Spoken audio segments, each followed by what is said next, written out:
السلام عليكم ورحمة الله وبركاته. الحمد لله كفى والصلاة والسلام على من لا نبي بعده. উপস্থিত মুশরিফুদ দাওয়া এবং আগত সম্মানীয় শেখ মতিউর রহমান সালাফি, আমরা আল্লাহ রাব্বুল আলামিনের যাবতীয় প্রশংসা আদায় করি, যিনি অল্প সময়ের মধ্যে হলেও আজকের এই প্রোগ্রামটি সুষ্ঠুভাবে পরিচালনা করার, অনুষ্ঠিত হওয়ার তৌফিক দান করছেন। আলহামদুলিল্লাহ। তারপরে প্রিয় নবী মুহাম্মদ মুস্তাফা সাল্লাল্লাহু আলাইহি ওয়াসাল্লামের প্রতি অনেক অনেক দরুদ ও সালাম বর্ষিত হোক। আল্লাহুম্মা সাল্লি আলাইহি আল্লাহুম্মা বারিক আলাইহি। আপনারা সকলে অবগত আছেন যে আমরা আজকে যে মাননীয় শেখকে আমাদের দাওয়াত অফিস খাবজিতে তাকে একজন আমন্ত্রিত শেখ হিসাবে নির্বাচন করেছি বা নিয়ে এসেছি। আল্লাহ তাআলা আমাদেরকে তৌফিক দিয়েছেন। তিনি সৌদি আরবের একজন সিনিয়র দায়ী। সৌদি আরবে বাংলা ভাষায় যে সকল অফিসের মাধ্যমে দাওয়াতের কাজ হয়, সেই সকল অফিসের সংক্ষিপ্ত নাম হচ্ছে জালিয়াত অফিস। আর যাকে আমরা দাওয়াত সেন্টার নামে জানি, সেই দাওয়াত সেন্টারগুলির মধ্যে একটি সফলতম দাওয়াত সেন্টার হচ্ছে দাম্মাম দাওয়াত সেন্টার। আর সেখানে শেখ মতিউর রহমান সাহেব অনেক দিন ধরে দাওয়াতের কাজ করেন। আপনাদেরকে একথা বলতে আমার কোনো দ্বিধা নেই যে শেখের কাছে আমি আমার যখন ভারতবর্ষে আমি পড়াশোনা করি তখন শেষ বছর, যেটা দাওরার বছর হয়, সেই বছরে শেখ আমাদেরকে 2টি সাবজেক্ট পড়িয়েছিলেন। তো সেই সুবাদে শেখ আমার শিক্ষকও। অনুরূপ আপনারা আজ তাকে কাছে পেয়েছেন, আমরা পেয়েছি। আমরা মনে রাখবো বা জানতে হবে আমাদেরকে যে শেখের অধিকাংশ আলোচনাই প্রায় ইউটিউবে প্রকাশ হয়, এবং ইউটিউবে যে কোনো বিষয়ে যদি আপনারা বিশেষ বিশেষ বিষয়ে তার আলোচনা শুনতে চান, তাহলে তার নামের কয়েকটা অক্ষর শুরুতে লিখলেই আপনি ইউটিউবে তার আলোচনাগুলি ভালোভাবে শুনতে পারেন। শেখের আলোচনা শুধু সৌদি আরবে নয়, আমরা এটা গর্বের সাথে বলতে পারি যে শেখের সেই সমস্ত আলোচনা সৌদি আরবের বাইরে যে কোনো দেশে, যে কোনো স্থানে বাঙালি সমাজ বসবাস করছে, বাংলা ভাষী মানুষ বসবাস করছে, তার আলোচনাগুলো বর্তমান প্রযুক্তির কারণে পৌঁছে গেছে। এবং অনেকে আমরা আজ সৌদি আরবে থাকার পরেও হয়তো শেখ মতিউর রহমান সাহেবকে জানি না বা দেখিনি, কিন্তু আপনি আপনার গ্রামে বা আপনার শহরে গিয়ে যদি তার কথা জিজ্ঞাসা করেন, তাহলে অনেকের কাছেই পরিচিত। শেখ যেমন দাওয়াতে তার বরকত হয়েছে, আল্লাহ তাআলা বরকত দিয়েছেন, ঠিক তেমনি তার কিছু বই পুস্তক আছে, কিছু অনুদিত বই পুস্তকও আছে। আমরা শেখকে আজ খাবজি দাওয়াত সেন্টারে পেয়েছি, তিনি উপস্থিত হয়েছেন আমাদের মাঝে। আমরা আর বেশি তার এবং আমাদের কথার মধ্যে আর না হয়ে আমরা সরাসরি তার আলোচনা শুনতে চাই। আমরা সকলে জানি আজ আলোচনার বিষয়ে আমরা নির্ধারণ করেছি যে নবী মুহাম্মদ মুস্তাফা সাল্লাল্লাহু আলাইহি ওয়াসাল্লামের অবমাননা এবং আমাদের করণীয়। আমরা মুসলিম হিসাবে আমাদের করণীয় কি? আজ সারা বিশ্বে আল্লাহ রসুল সাল্লাল্লাহু আলাইহি সাল্লামের সম্পর্কে যেই অবমাননাকর যেই ছবি তৈরি করা হয়েছে, সে কারণে মুসলিম সমাজে অনেক রকম মতামত দেখা যাচ্ছে। মুসলিম সমাজে অনেক ধরনের ধ্যান ধারণা দেখা যাচ্ছে। কেউ তো লাফিয়ে বাড়ি থেকে বের হয়ে মিছিল শুরু করেছে, কেউ আবার পত্র পত্রিকায় লেখালেখি করছে, কেউ আবার আরো অন্য কিছু করছে, অনেক রকম দাবি তুলছে, আবার অনেক ধরনের কথাবার্তা আমরা শুনছি। আমরা আজ এর বিষয়ে সঠিক নির্দেশনা জানতে চাই। অনুরূপ এ সম্পর্কে আনুষঙ্গিক আরো কিছু শেখের কাছে জানতে চাই। আল্লাহ যেন আমাদের সকলকে তার এই আলোচনা ভালোভাবে শ্রবণ করার তৌফিক দান করেন, অতঃপর তার প্রতি আমল করার তৌফিক দান করেন। আমরা শেখ মতিউর রহমান সাহেবকে স্টেজে মাইক্রোফোনে আসার অনুরোধ জানাচ্ছি। ফালিয়াতাফাদ্দাল মাশকুরান শেখ মতিউর রহমান আসসালাফি। আসসালামু আলাইকুম ওয়া রাহমাতুল্লাহি ওয়া বারাকাতুহু। ইন্নাল হামদুলিল্লাহ নাহমাদুহু ওয়া নাস্তাঈনুহু ওয়া নাস্তাগফিরুহু ওয়া নাউযু বিল্লাহি মিন শুরুরি আনফুসিনা ওয়া মিন সাইয়্যাতি আমালিনা। মান ইয়াহদিহিল্লাহু ফালা মুদিল্লা লাহু ওয়া ইউদ্লিলহু ফালা হাদিয়া লাহু ওয়া আশহাদু আন লা ইলাহা ইল্লাল্লাহু ওয়াহদাহু লা শারীকা লাহু ওয়া আশহাদু আন্না মুহাম্মাদান আবদুহু ওয়া রাসূলুহু সাল্লাল্লাহু তাআলা আলাইহি ওয়া আলা আলিহি ওয়া সাহবিহি ওয়া সাল্লামা তাসলিমান কাসীরা। ইয়া আইয়ুহাল্লাযীনা আমানুত্তাকুল্লাহা হাক্কা তুকাতিহি ওয়া লা তামুতুন্না ইল্লা ওয়া আনতুম মুসলিমুন। ইয়া আইয়ুহান নাসু ইত্তাকু রাব্বাকুমুল্লাযী খালাকাকুম মিন নাফসিন ওয়াহিদা ওয়া খালাকা মিনহা যাওজাহা ওয়া বাসসা মিনহুমা রিজালান কাসীরান ওয়া নিসাআ ওয়াত্তাকুল্লাহাল্লাযী তাসাআলুনা বিহি ওয়াল আরহাম ইন্নাল্লাহা কানা আলাইকুম রাকীবা। ইয়া আইয়ুহাল্লাযীনা আমানুত্তাকুল্লাহা ওয়া কুলু কাওলান সাদীদা يصلح لكم أعمالكم ويغفر لكم ذنوبكم ومن يطع الله ورسوله فقد فاز فوزا عظيما. أما بعد فإن خير الحديث كتاب الله وخير الهدي هدي محمد صلى الله عليه وسلم وشر الأمور محدثاتها وكل محدثة بدعة وكل بدعة ضلالة وكل ضلالة في النار. أعوذ بالله من الشيطان الرجيم وما أرسلناك إلا رحمة للعالمين. সম্মানিত ভাতৃমণ্ডলী, আল্লাহ পাক রব্বুল আলমিনের সমস্ত প্রশংসা যে আল্লাহ পাক আমাদের সৃষ্টি করেছেন এবং আমাদের জ্ঞান বুদ্ধি দান করেছেন। আল্লাহ পাক রব্বুল আলমিন আমাদের অসংখ্য নিয়ামত দান করেছেন। তার মধ্যে সবচেয়ে বড় নিয়ামত আল্লাহ পাকের যে আল্লাহ পাক আমাদের দ্বীন ইসলামের দিকে হিদায়াত দান করেছেন। বলুন আলহামদুলিল্লাহ। আল্লাহ পাক রব্বুল আলমিনের নিয়ামতের শেষ নেই আমাদের উপর। আল্লাহ পাক কোরআনে কারিমে স্পষ্ট ভাষায় বলেছেন, ওয়া ইন তাউদ্দু নি'মাতাল্লাহি লা তুহসুহা। কিন্তু এই নিয়ামত, যে নিয়ামত আপনি আমি যারা আমরা মসজিদে আছি পেয়েছি, ইসলাম ইমানের নিয়ামত, হেদায়েতের নিয়ামত, এই নিয়ামত যদি আমরা সংরক্ষণ করে রাখতে পারি, হেফাজত করতে পারি, তাহলে আল্লাহ পাক আমাদের দুনিয়া আখিরাত সুন্দর করে দেবেন ইনশাআল্লাহ তাআলা। আল্লাহ পাক যেন তার তৌফিক দান করেন। সালাত এবং সালাম নাযিল হোক নবী মুহাম্মদুর রাসূলুল্লাহ সাল্লাল্লাহু আলাইহি সাল্লামের উপর, যাকে আল্লাহ পাক রব্বুল আলামিন সারা বিশ্ব জাহানের জন্য রহমত করে প্রেরণ করেছেন। সমস্ত মানুষের জন্য, জিনদের জন্য, এমনকি পশু পাখির জন্য, সারা বিশ্বের সমস্ত মাখলুকাত সৃষ্টির জন্য আল্লাহ পাক মুহাম্মদুর রাসূলুল্লাহ সাল্লাল্লাহু আলাইহি সাল্লামকে রহমত করে, করুণা করে আল্লাহ পাকের দয়া স্বরূপ প্রেরণ করেছেন। আজকের বিষয়বস্তু হচ্ছে মুহাম্মদুর রাসূলুল্লাহ সাল্লাল্লাহু আলাইহি ওয়াসাল্লাম, তার অবমাননা এবং আমাদের করণীয়। রাসূলুল্লাহ সাল্লাল্লাহু আলাইহি ওয়াসাল্লামকে আল্লাহ পাক রব্বুল আলামিন কোরআনে কারীমে রহমত বলে আখ্যায়িত করেছেন। ওয়া মা আরসালনাকা ইল্লা রাহমাতাল লিল আলামিন। সূরা আম্বিয়া আল্লাহ পাক ইরশাদ করেছেন, হে নবী মুহাম্মদ সাল্লাল্লাহু আলাইহি ওয়াসাল্লাম, তোমাকে আমি বিশ্বজাহানের সমস্ত সৃষ্টি, আলামিন, আলামিন মানে সমস্ত সৃষ্টি, আলাম মানে জগৎ হয়ে যায়। আর এক একটি সৃষ্টি, এক এক শ্রেণীর মখলুক সৃষ্টিকে আল্লাহ পাক এক এক আলাম বলেছেন, তাই আলামিন আল্লাহ বহু বচন বলেছেন। বিশ্বজাহানের সমস্ত মখলুকাত সৃষ্টি জগতের জন্য রহমত করে, করুণা করে, দয়া করে প্রেরণ করেছি।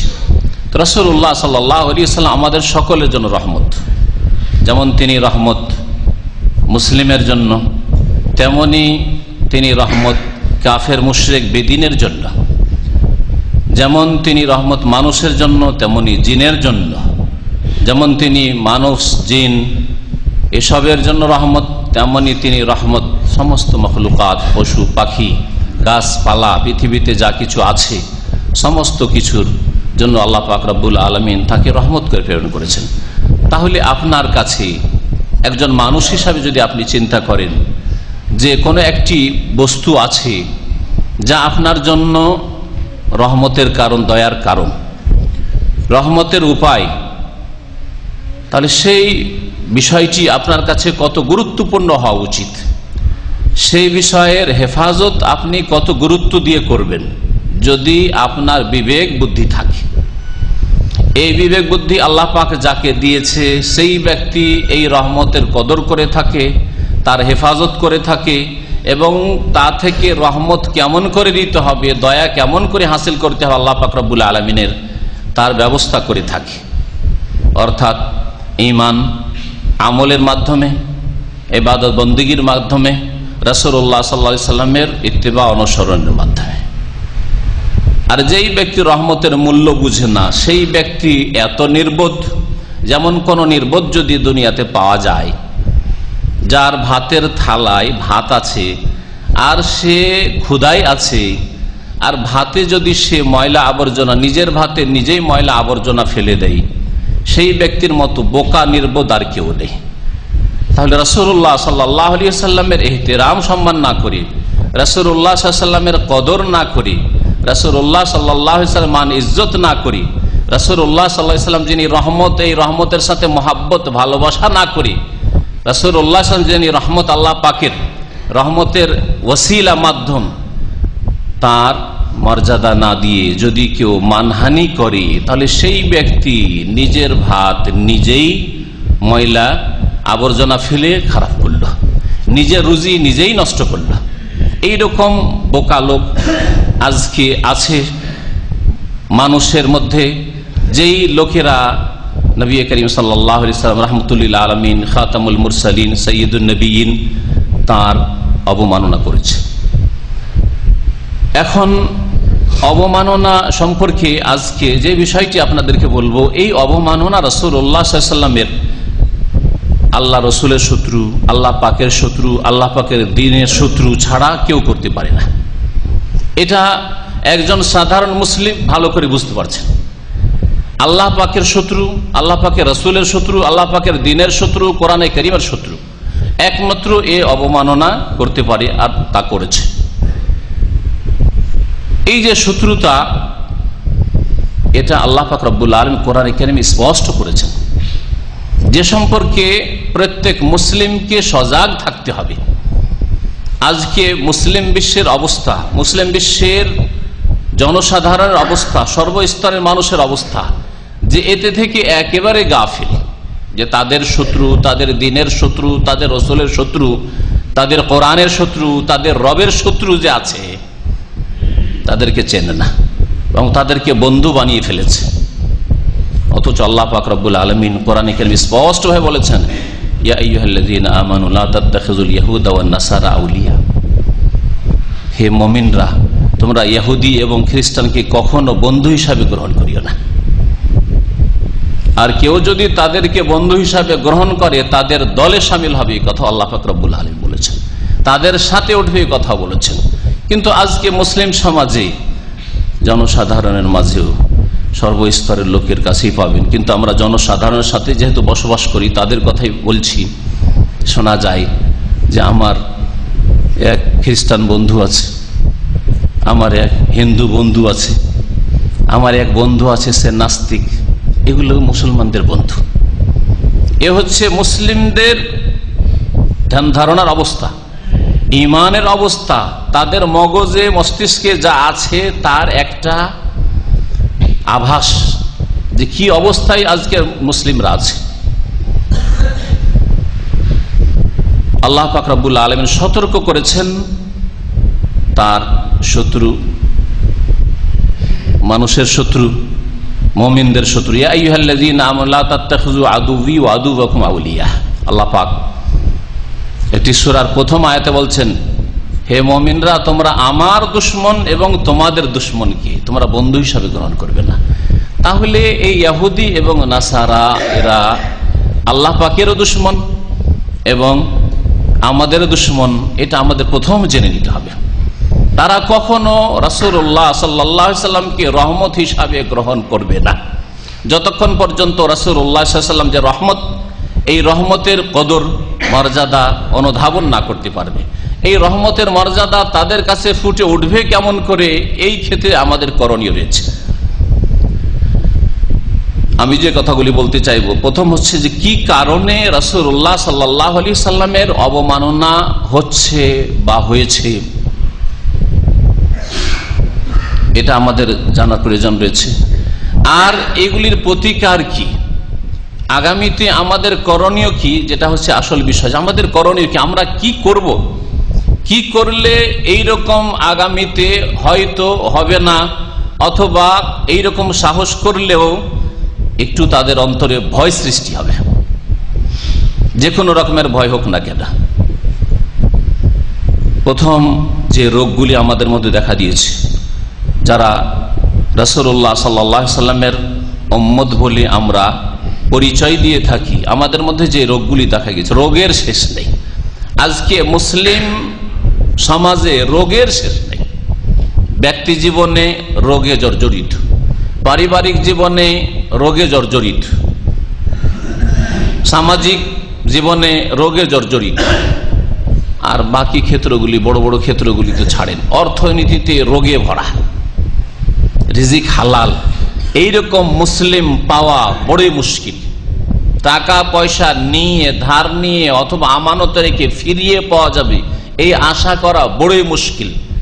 কারো সাথে সম্পর্ক খারাপ করতে হলে তাকে টাকা ধার দিয়ে দাও, দেখে নাও, তাহলে সম্পর্ক খারাপ হয়ে যাবে এমনিতে। জীবনের প্রত্যেকটি ক্ষেত্রে,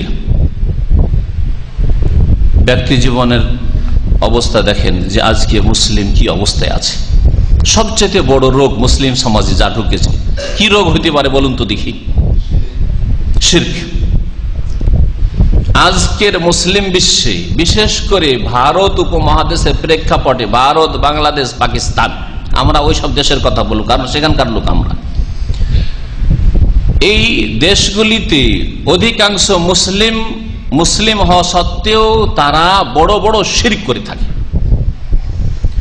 আর তাদের শিরকের আস্তানা হিন্দুদের মন্দিরের আর খ্রিস্টানদের চার্চের চাইতে সংখ্যায় কম নয়।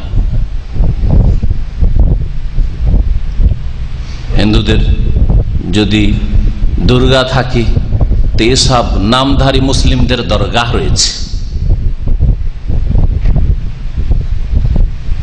হিন্দুরা দুর্গার কাছে যা করে, এই নামধারী মুসলিমরা দরগাহে তাই করে। হিন্দুরা যদি হরে রামে হরে কৃষ্ণ করে, তো মুসলিমরা বলে ইয়া গৌসুল আজম মদদ, বলে ইয়া গরিব নওয়াজ খাজা বাবা সৈয়াল্লিল্লাহ। পার্থক্য কোথায়? পার্থক্য হচ্ছে আরবি ফার্সি একদিকে, আর একদিকে বাংলা হিন্দি, হয়তো এতটুকু পার্থক্য। যেমন আমাদের দেশে একটি যে বিদাত আছে, কাজ একই কিন্তু শব্দের পার্থক্য আছে। হিন্দুরা বলে পায়ের ধুলি নেওয়া, আর মুসলিমরা বলে কদম বুশি করা। কাজ একই হিন্দুদের চরিত্র, হিন্দু সভ্যতা, কিন্তু মুসলিম কদম আরবি ফার্সি বললো, বুসি ফার্সি ভাষা বললো বসা দেওয়া মানে চুমা দেওয়া, আর হিন্দুরা বললো পায়ের ধুলানে, বড়দের পায়ের ধুলি নিতে হয় হিন্দুদেরকে, আর বিদাতি মুসলিমরা কদম বুশি করে থাকে। শব্দের শুধু পার্থক্য। দুর্গা আর দরগার পার্থক্য। অধিকাংশ মুসলিম ওয়ামা ইউমিনু আকসারুহুম বিল্লাহি ইল্লা ওয়া হুম মুশরিকুন, অধিকাংশ লোক মুসলিম হওয়া সত্ত্বেও শিরকে লিপ্ত, বড় বড় শিরক। আল্লাহ ছাড়া অন্যকে ডাকা, বললাম গৌসুল আজম মহান উদ্ধারকারী কে হইতে পারে বলুন তো দেখি? একমাত্র আল্লাহ পাক রব্বুল আলামিন মহান উদ্ধারকারী। আর গৌসুল আজম মসজিদ আছে, ঢাকাতে মসজিদ নেই? গৌসুল আজম মসজিদ ও আন্নাল মাসাজিদা লিল্লাহ, আল্লাহ পাক রব্বুল আলামিন বলছেন সূরা জিনে যে মসজিদ আল্লাহর জন্য তৈরি হবে, আর আল্লাহ পাকের ইবাদত। মসজিদের নামই হচ্ছে শিরকি নাম। মসজিদের নাম হচ্ছে গৌসুল আজম, মহান উদ্ধারকারী মসজিদ। আর মহান উদ্ধারকারী কে? আব্দুল কাদের জিলানী, বড় পীর আব্দুল কাদের জিলানী। আল্লাহ পাক নয়, আল্লাহ পাক বড় উদ্ধারকারী তাদের নয়, বড় উদ্ধারকারী হচ্ছে বড় পীর আব্দুল কাদের জিলানী। মক্কার মুশরিকরা নারী পুরুষ উলঙ্গ হয়ে ন্যাংটা হয়ে কাবা ঘরে তফ করত। আর ভারত উপমহাদেশে ন্যাংটা পীর আছে না? নেই? হ্যাঁ, নেই ন্যাংটা পীর? ন্যাংটা পীর আছে। ন্যাংটা সাধু আছে হিন্দুদের, আর মুসলমানদের ন্যাংটা পীর আছে। পার্থক্য কোথায়? তার সবচেয়ে বড় রোগ, যেই রোগ মুসলিম উম্মায় ঢুকেছে, যেই উম্মতকে আল্লাহ পাক রব্বুল আলামিন খায়রা উম্মাহ, কুনতুম খায়রা উম্মাহ, তোমরা শ্রেষ্ঠ জাতি, শ্রেষ্ঠ জাতি, তারা নেতৃত্ব দেবে, তারা খলিফা হবে, তারা পৃথিবীতে ওপরে থাকবে, তাদের কথা চলবে, তাদের কথা শুনবে, তাদেরকে চোখ দেখাবার কেউ সাহস করবে না। আর তাদের নবী সৈয়দুল মুরসালিন খাতামুন নবীন, তার সম্পর্কে অবমাননাকর তারা ফিল্ম প্রকাশ করবে, এই সাহস হতে পারে? কিন্তু যেহেতু আমাদের মধ্যে ঘুণ ধরে গেছে, ঘুণ দ্বারা বুঝেন তো না, ঘুণ ধরে গেছে আমাদের মধ্যে, ওয়াহান ঘুণ, নবী করিম সাল্লাল্লাহু আলাইহি ওয়াসাল্লাম হাদিসে রয়েছে ওয়াহান ঘুণ ধরে যাবে।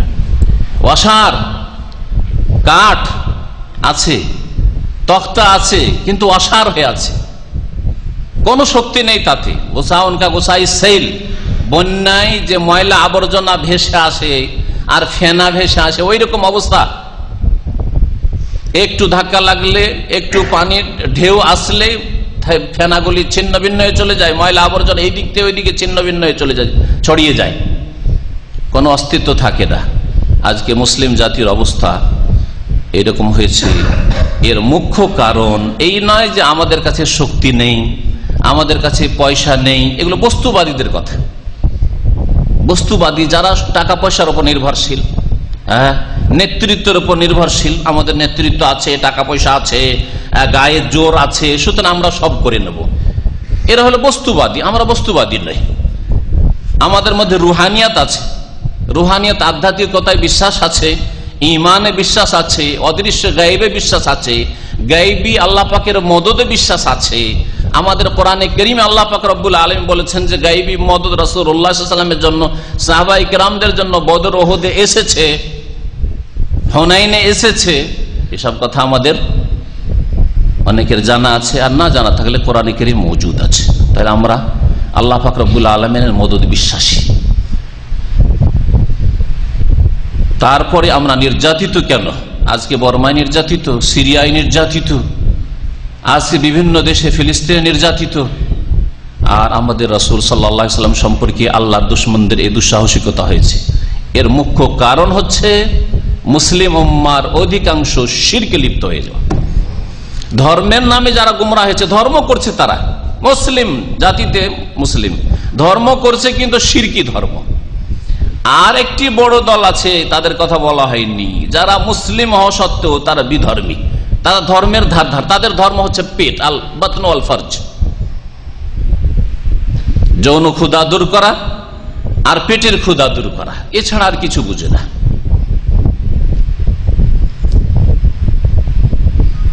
আমাদের ছোট ভাই আব্দুর রাকিব এই মাগরিব এশার মাঝখানে বলছিল যে খাফজিতে বাংলাদেশি ফ্যামিলি 14-15টার বেশি হবে না।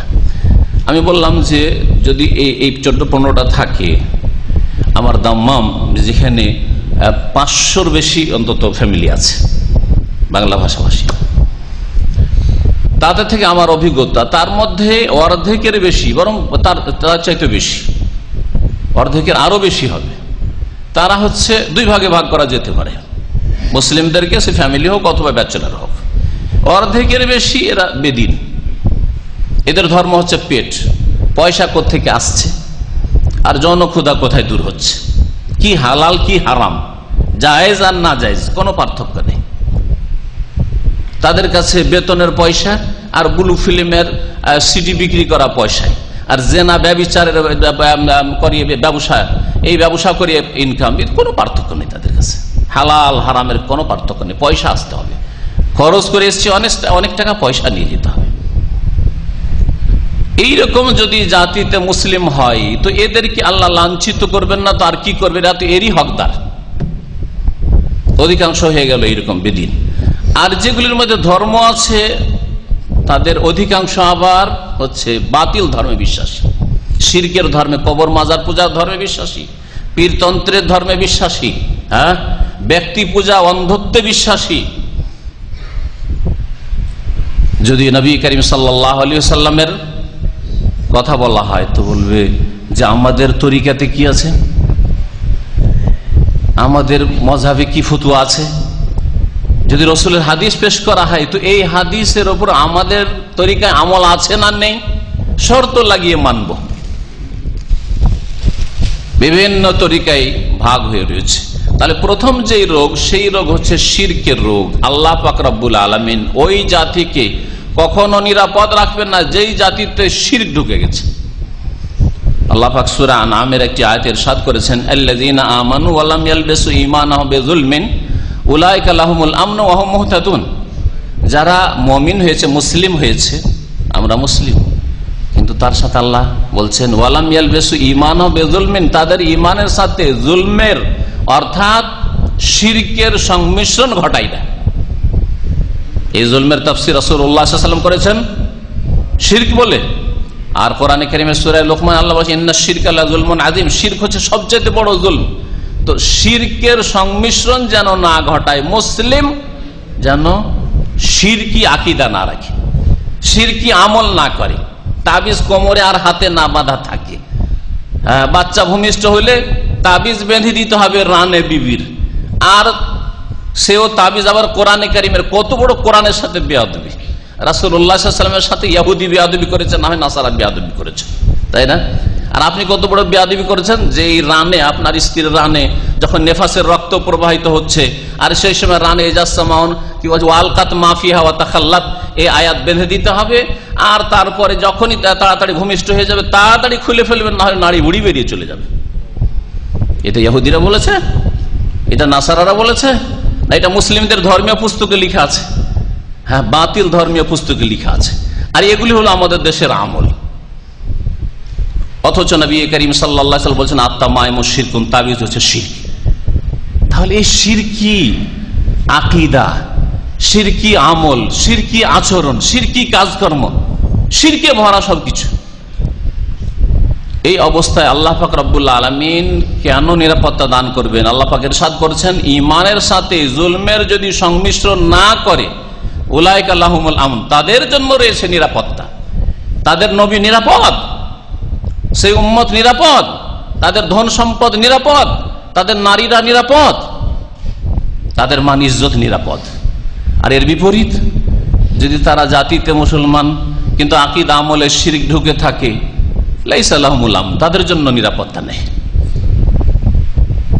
তাদের না নবী নিরাপদ থাকবে, না তাদের কোরআন নিরাপদ থাকবে, না তাদের মান ইজ্জত নিরাপদ থাকবে, তাদের না দুনিয়া নিরাপদ থাকবে, না আখিরাত নিরাপদ, না কবরের জীবনে তারা নিরাপদ, না হাসরের মাঠে তারা নিরাপদ। আল্লাহ পাক রব্বুল এই কথা বলেননি যে আখিরাতের কথা শুধু, উলাইকা লাহুমুল আমন ফিল আখিরা, আল্লাহ বলেছেন শুধু আখিরাতে না, দুনিয়া এবং আখিরাতে নিরাপত্তা পাবে না যদি ঈমানের সাথে শিরক করো। মুমিন মুসলিম আবার শিরকও করো, মুসলিম আবার কবর মাজার পূজাও করো।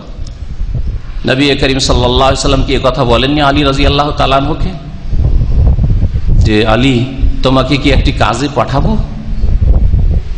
একটি কাজে পাঠাবো? পাঠান। বলছেন রাসূলুল্লাহ সাল্লাল্লাহু আলাইহি ওয়াসাল্লাম আল্লাহ তাদা কবরান মুশরিফান ইল্লা সাওয়াইতাহু, যদি কোনো উঁচা কবর দেখো, আধা হাতের বেশি উঁচা কবর আছে, তাহলে তা একবারে সমতল করে দেবে, উঁচা করে কবর রাখবে না। কারণ উঁচা কবর রাখলে এই কবর কোনদিন পূজা শুরু হবে। কোন ওলিউল্লাহর কবর আছে, বুজুর্গানের দিনের কবর আছে, সুতরাং এখানে মুরাকাবা করা যাবে, এখানে করে পাওয়া যাবে, এখানে অনেক কিছু পাওয়া যায়, এখানে গেলে কাশফ হয়, এখানে গেলে মনের আশা পূরণ হয়, এখানে গেলে ছেলে মেয়ে পাওয়া যায়, রোগ ভালো হয়, এই শুরু হয়ে যাবে। তাই হয়েছে।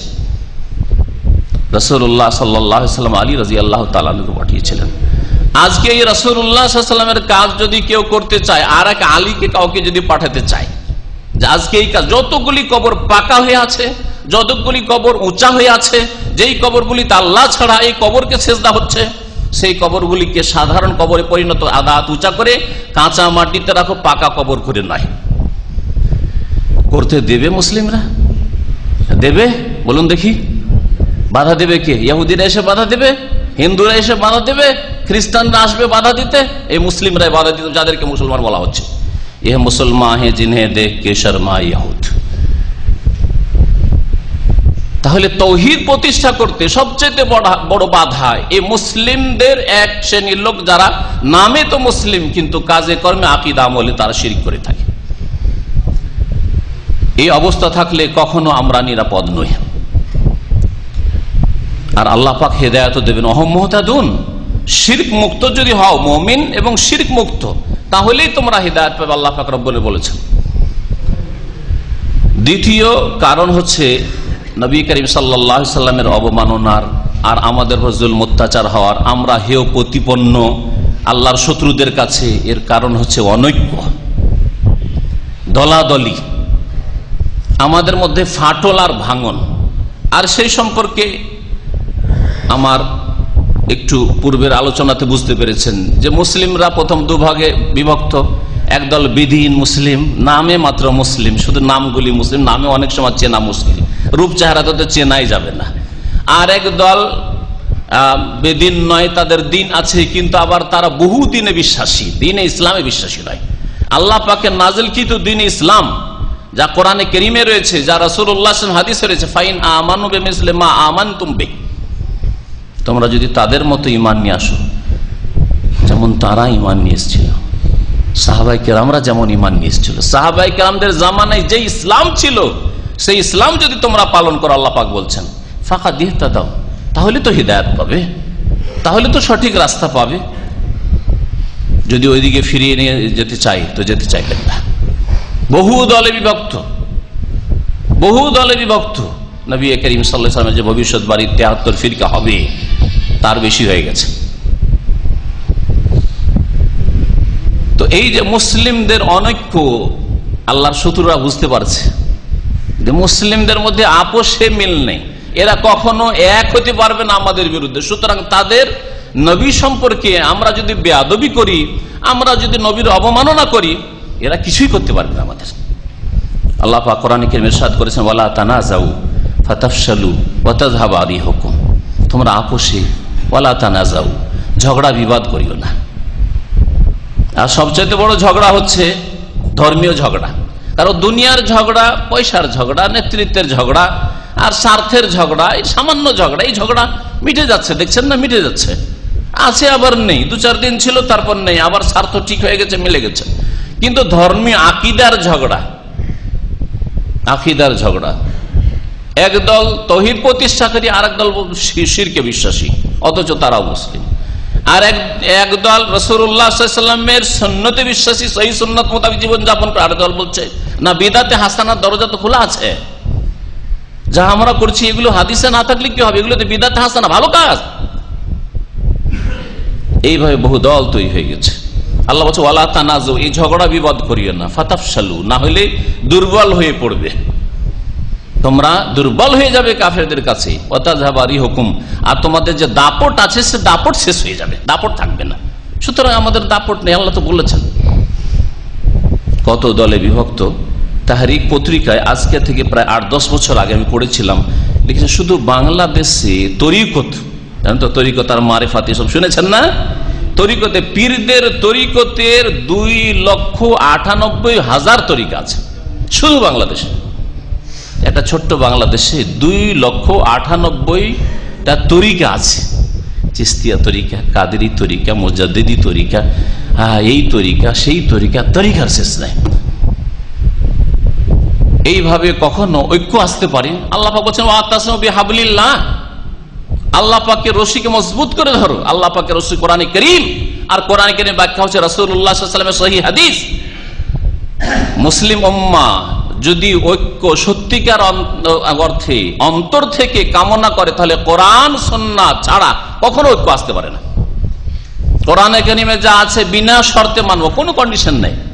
রাসূলুল্লাহ সাল্লাল্লাহু আলাইহি ওয়াসাল্লাম থেকে সহিহ সূত্রে, সহিহ সনদে যে হাদিস প্রমাণিত, সেটা আমার বাপের খেলাফ হোক না কেন, আমার ইমামের খেলাফ হোক না কেন, আমার পীরের খেলাফ হোক না কেন, আমার ওস্তাদের খেলাফ হোক না কেন, রাসূলুল্লাহ সাল্লাল্লাহু আলাইহি সাল্লামের হাদিস মোতাবেক জীবন যাপন করব জীবনের প্রত্যেকটি ক্ষেত্রে। এইভাবে মুসলিম বিশ্বে যে অনৈক্য দেখা দিয়েছে, এই অনৈক্য দূর হইতে পারে।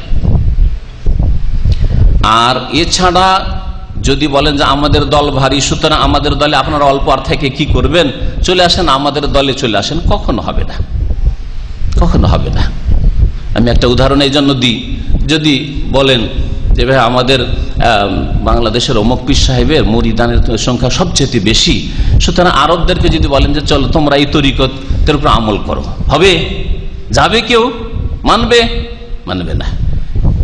যদি ইউরোপের লোকদেরকে, মুসলমানদেরকে বলেন, হ্যাঁ, অস্ট্রেলিয়ার মুসলমানদেরকে বলেন যে তোমরা একটা বাংলাদেশে বড় পীরের তরিকা আছে আর অনেক ভক্ত আছে, তার তরিকায় চলে আসো, আসবে কেউ? কেউ আসবে না। কিন্তু যদি বলেন আমাদের একটি কালিমা আছে, যে কালিমাকে কালিমা তাইয়্যিবা বলা হয়, সেই কালিমাতে যেমন আছে আশহাদু আল্লা ইলাহা ইল্লাল্লাহ, আমরা আল্লাহ ছাড়া কারো ইবাদত না, ও আশহাদু আন্না মুহাম্মাদান রাসূলুল্লাহ, আর মুহাম্মদ রাসূলুল্লাহ তরিকা ছাড়া কারো তরিকায় চলি না, সুতরাং মুহাম্মদ রাসূলুল্লাহ তরিকা আল্লাহর রাস্তায় চলে আসো। তাহলে আরবও আসবে, হ্যাঁ, আর অনারব ভারত উপমহাদেশের লোকেরাও আসবে, বাঙালি হলেও আসবে, কেরল হলেও আসবে, তামিল হলেও আসবে, আর জাপানি হলেও আসবে, আর ইউরোপিয়ান আমেরিকান হলেও আসবে, সাদা হলেও আসবে, আফ্রিকান কালো হলেও আসবে, সবাই আসবে। আসবে না আসবে না? তাহলে মুসলিম উম্মাহ ঐক্য নিয়ে আসার একমাত্র উপায় হচ্ছে আমরা কোরআনে কারীম বিনা শর্তে মানব, আর রাসূলুল্লাহ সাল্লাল্লাহু আলাইহি ওয়াসাল্লামের হাদিস বিনা শর্তে মানব। আর কোরআন এবং হাদিস বোঝা সবচাইতে সহজ, কারণ আল্লাহ পাক এবং তার রাসূল সাল্লাল্লাহু আলাইহি ওয়াসাল্লাম সবচাইতে সুন্দর করে বুঝিয়েছেন। আর আমাদের দেশের বিদাতীরা এর উল্টো বলে কোরআন বোঝা যাবে না, এটা বড় বড় আলেম হইতে হবে তাহলে বুঝবেন। হাদিস, বুখারী, আরে বুখারী বুঝতে শিখেছেন আপনি, বুখারী যেমন তেমন কথা নাকি? বুখারী বুঝতে পারে মানুষ? অসম্ভব। আরে বুখারী বুঝবেন আর ফিকহ বুঝে কুদুরি বুঝে নেবেন আপনি, আর বুখারী বুঝেন আর হিদায়াত বুঝে নেবেন? কারণ আপনি কি মনে করছেন যে হেদায়েত বুখারীর চাইতে সহজে আছে নাকি? হ্যাঁ, মানুষের কথা, তাহলে মানুষের লিখা হেদায়া মানুষ বেশি বুঝাইতে পারেছে রাসূলুল্লাহ সাল্লাল্লাহু আলাইহি ওয়াসাল্লাম চাইতে, এটাই আপনার বিশ্বাস?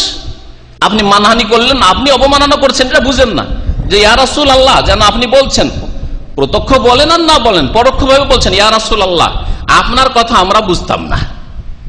কার কথা বুঝি? ওই হেদায়ার লেখকের কথা আমরা বুঝি, আমরা ওই বেকায়ের লেখকের কথা বুঝি, আমরা ওই আপনার কুদুরির কথা বুঝি, আমরা ফিকহের কথা বুঝি, হাদিসের কথা বুঝি না। কত বড় বেয়াদবি করছেন! আজকে ইহুদি অবমাননা করেছে, সেই জন্য সোচ্চার হয়েছেন, আর ঘরে অবমাননা মজুদ আছে, কখনো সংশোধন করার চেষ্টা করছেন না।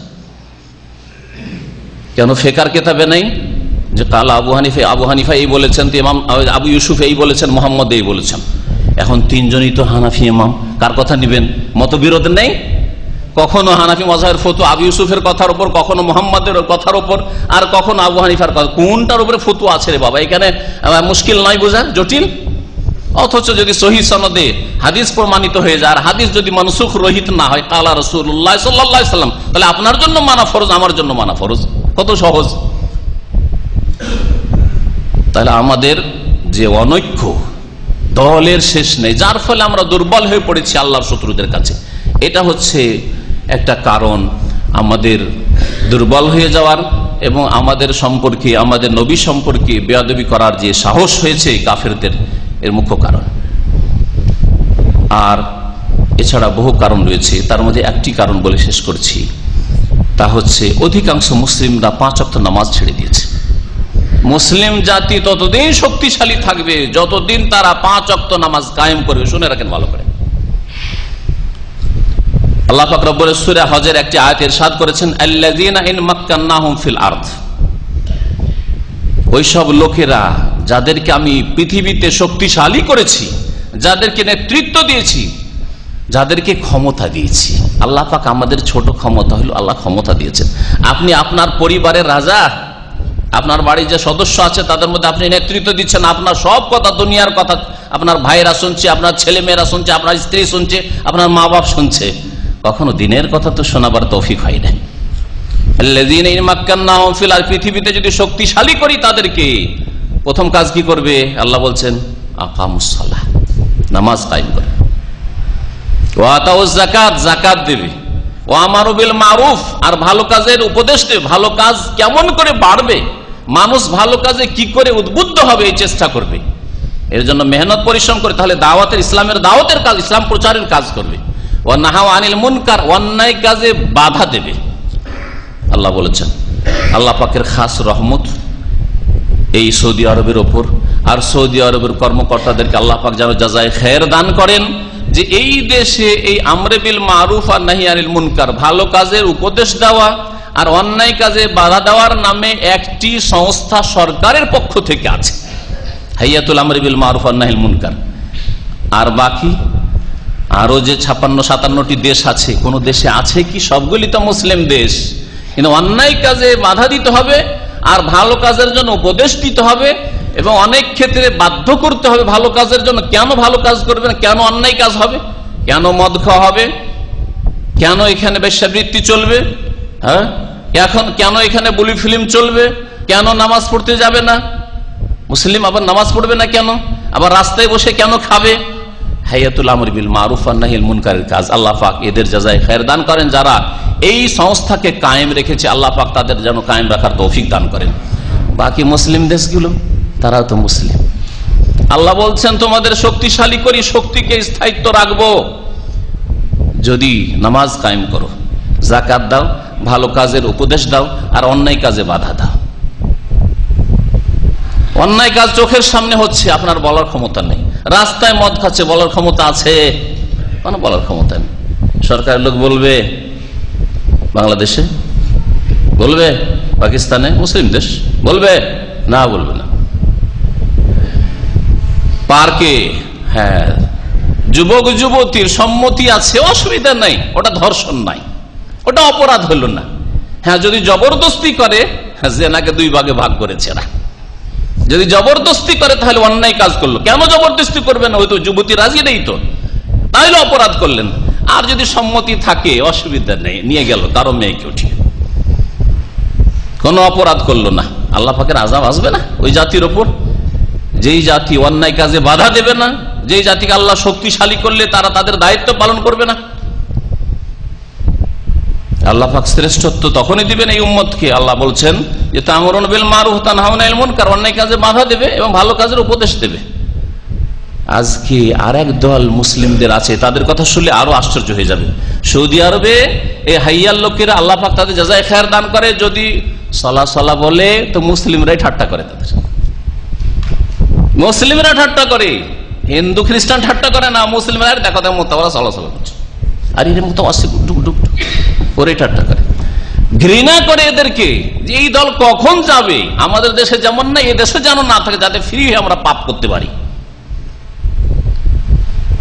তাহলে তো এই মুসলিমরাই কল্যাণ চাই না, মুসলিমরাই ভালো চায় না, তাহলে ওই জাতিকে আল্লাহ কি করে সম্মানিত করবে, ওই জাতির মান ইজ্জত কি করে আল্লাহ পাক রব্বুল আলামিন রক্ষা করবেন। এইরকম বহু রোগ মুসলিম উম্মায় ঢুকে গেছে। এই রোগগুলি যতক্ষণ পর্যন্ত না সারাবেন, আল্লাহর দিনের দিকে না ফিরে আসবেন, আল্লাহর মসজিদের দিকে না ফিরে আসবেন, তওবার দিকে না ফিরে আসবেন, সংশোধনের দিকে না ফিরে আসবেন, ততক্ষণ পর্যন্ত আল্লাহ পাক আমাদের মান ইজ্জত ফিরিয়ে দেবে না। আল্লাহ পাক আজকে বর্মায় জুলুম হচ্ছে, কালকে বাংলাদেশে হইতে পারে, তারপরের দিন ভারতে হইতে পারে, কখনো পশ্চিমা দেশে হইতে পারে, যে কোনো জায়গায় হইতে পারে। এ কথা ভাববেন না যে ওখানে হচ্ছে না আমরা তো ভালো আছি, কখনো ভাববেন না। আজকে যদি অন্যদের ওপরে, কালকে আপনার ওপর আমার ওপর হইতে পারে, কারণ আমরা আল্লাহর দিন থেকে সরে গেছি, আমরা বহু পাপে লিপ্ত হয়ে গেছি। আল্লাহ পাক যেসব দায়িত্ব দিয়েছে সেসব দায়িত্ব থেকে আমরা সরে গেছি। আল্লাহ পাক রব্বুল আলামিন আমাদের ফিরার তৌফিক দান করেন। সম্মানিত ভাইয়েরা, রাসূলুল্লাহ সাল্লাল্লাহু আলাইহি ওয়াসাল্লামের অবমাননা হয়েছে। এখন অনেক মুসলিমরা, যাদের মধ্যে কল্যাণ আছে, যাদের মধ্যে দ্বীন আছে, যাদের মধ্যে অনেক তাকওয়া আছে, যাদের মধ্যে আল্লাহ ভীরুতা আছে, রাসূলুল্লাহ সাল্লাল্লাহু আলাইহি ওয়াসাল্লামের মহব্বতের বিষয়টি, ভালোবাসার বিষয়টি, সে সুন্নতের অনুসারী হোক অথবা সুন্নতের অনুসারী না হয়ে বিদাতি হোক, তবুও নবীকে ভালোবাসে, এই বিষয়টা আছে। নবীর ভালোবাসা, নবী প্রেমের কথা শুধু সুন্নতের অনুসারী বলেন না, ওরা সত্যিকার অর্থে নবীকে ভালোবাসে, আহলে সুন্নাত ওয়াল জামাত। বাকি যারা বিদাতি কাজ করে, শিরকি কাজ করে, ভুল ধর্মের উপরে রয়েছে ইসলামের নামে, তারাও নবীকে ভালোবাসার পয়েন্টে আমাদের সাথে একমত। এখানে কিন্তু গরমিল নেই। নবীকে ভালোবাসে, ভালোবাসতে জানে না। নবীকে ভালোবাসে কিন্তু নবীকে ভালোবাসতে জানে না। আরে আমরা মাকেও ভালোবাসি, বাসি না, আর বাপকেও ভালোবাসি, আবার স্ত্রীকেও ভালোবাসি, কিন্তু ভালোবাসার ধরন আলাদা আলাদা আছে না? যেমন ভাবে মাকে ভালোবাসেন ওই রকম স্ত্রীকে ভালোবাসবেন নাকি? আর স্ত্রীকে আদর করতে করতে মা মা বলে দিবেন নাকি? চলবে? হ্যাঁ, ওই রকম এর বিপরীতটা চলবে, যে স্ত্রীকে যেমন আদর করেন আর ভালোবাসেন ওই রকম মা বোনের সাথে চলবে? কখনো চলবে না। তাহলে ভালোবাসি, কিন্তু ভালোবাসার ধরনটা ইসলামের কাছ থেকে শিখছি। মাকে এইভাবে ভালোবাসতে হবে, বোনকে এইভাবে ভালোবাসতে হবে, স্ত্রীকে এইভাবে ভালোবাসতে হবে, ছোট মেয়েকে এইভাবে ভালোবাসতে হবে। আর নিজের মেয়ে তারপরেও 14 বছর 18 বছর হয়ে গেছে, তার ভালোবাসার ধরন পাল্টিয়ে গেছে। কিন্তু ওই মেয়েটা যখন 7 বছর 5 বছর ছিল তখন ভালোবাসার ধরন অন্যরকম ছিল না? সেটা আমাদের দিন থেকে শিখতে হয়েছে। ঠিক তেমনি মুহাম্মদুর রাসূলুল্লাহ সাল্লাল্লাহু আলাইহি ওয়াসাল্লামের ভালোবাসার তরিকাটাও কোরআন এবং হাদিস থেকে শিখতে হবে। ইমাম মালিক রাহমাতুল্লাহ আলাইহি মুসলিম জাতির সংশোধন সম্পর্কে একটি মূল্যবান কথা বলেছেন, লা ইয়াসলুহা আখিরু হাযিহিল উম্মাহ ইল্লা বিমা সালাহা বিহি আউয়ালুহা। এই উম্মতের শেষ পর্যন্ত, কিয়ামত পর্যন্ত মানব জাতির মানে মুসলিমদের সংশোধন হবে না একমাত্র সেইভাবে সংশোধন হতে পারে যেভাবে সংশোধন হয়েছে প্রথম যুগের মুসলিমদের, যেইভাবে সংশোধন হয়েছে সাহাবায়ে কেরামের, যেইভাবে সংশোধন হয়েছে তাবেঈনদের স্বর্ণযুগের মানুষদের, ওইভাবে কিয়ামত পর্যন্ত প্রত্যেক যুগে আজকে জামানাতেও আমাদেরকেও সংশোধন করতে হবে। তাহলে আমরা আমাদের যে দুরবস্থা এটাকে কাটিয়ে ওঠার জন্য ওই পথ ধরতে হবে যেই পথ ধরেছিলেন রাসূলুল্লাহ সাল্লাল্লাহু আলাইহি ওয়াসাল্লাম, তার সাহাবায়ে কেরাম রাদিয়াল্লাহু তাআলা আনহুম আজমাইন, তাবেঈনে কেরাম, তাবেঈন, আইম্মায়ে কেরাম, উলামায়ে কেরাম। তখনকার যুগে মিছিল ছিল, হ্যাঁ, ইনকিলাব জিন্দাবাদ, নারায়ে তাকবীর, আল্লাহু আকবার, রাস্তাতে বেরিয়ে গেলাম, আর ভাঙচুর, আজকে দূতাবাস ভাঙবো, দূতাবাসের রাষ্ট্রদূতকে মারবো, অপরাধ করলো কেউ আর একজনকে মেরে দিল। এটা কি কোরআন বিরোধী কথা নয়? কোরআনে কারীমে কি আল্লাহ বলে না যে ওয়ালা তাজিরু ওয়াজিরাতু বিজরা উখরা, একজন অপরজনের বোঝা উঠাবে না? এটা দুনিয়াতেও আখিরাতেও, এই আয়াত দুনিয়াতেও এবং আখিরাতেও। আপনি অপরাধ করবেন, আপনার বাবা কাল কিয়ামতে ধরা পড়বে না আল্লাহর কাছে, যদি তার দায়িত্ব ঠিকভাবে পালন করে থাকে। আর আপনি বাবার কথা শোনেননি, দুনিয়াতেও ওই রকমই কেউ কারো বোঝা উঠাবে না। একজন ইহুদি আল্লাহর শত্রু অথবা আর কেউ নবী করিম সাল্লাল্লাহু আলাইহি ওয়াসাল্লাম অবমাননা করলো, তার জন্য আপনি যে কোনো লোককে পাবেন আপনি ধরবেন আর মারবেন আর ভাঙচুর করবেন। এটা কি ইসলাম সাপোর্ট করে? এটা এক শ্রেণীর মুসলিমরা মনে করে এটাই করি আমি রসুলের মহব্বত দেখালাম, মহব্বত করতে জানলো না। আর একদল রসুলের মহব্বত মানে মাদাদে রাসূলুল্লাহ, রসুলের কাছে চাওয়া, শিরক করে ও রসুলের মহব্বত দেখাবে। মদিনায় এসছে এক লোক, আর আসার পরে জিকির করছে ইয়া রাসূলুল্লাহ, ইয়া রাসূলুল্লাহর জিকির, ইয়া রাসূলুল্লাহ। আর আমি বসে তখন মদিনা ইউনিভার্সিটির ছাত্র, আমি রিয়াজুল জান্নাহ রওজা যেটা সেখানে বসে ওকে বলছি যে কি করেন আপনি? বলছে আমি জিকির করছি। বলছে কিসের, কি জিকির করছেন?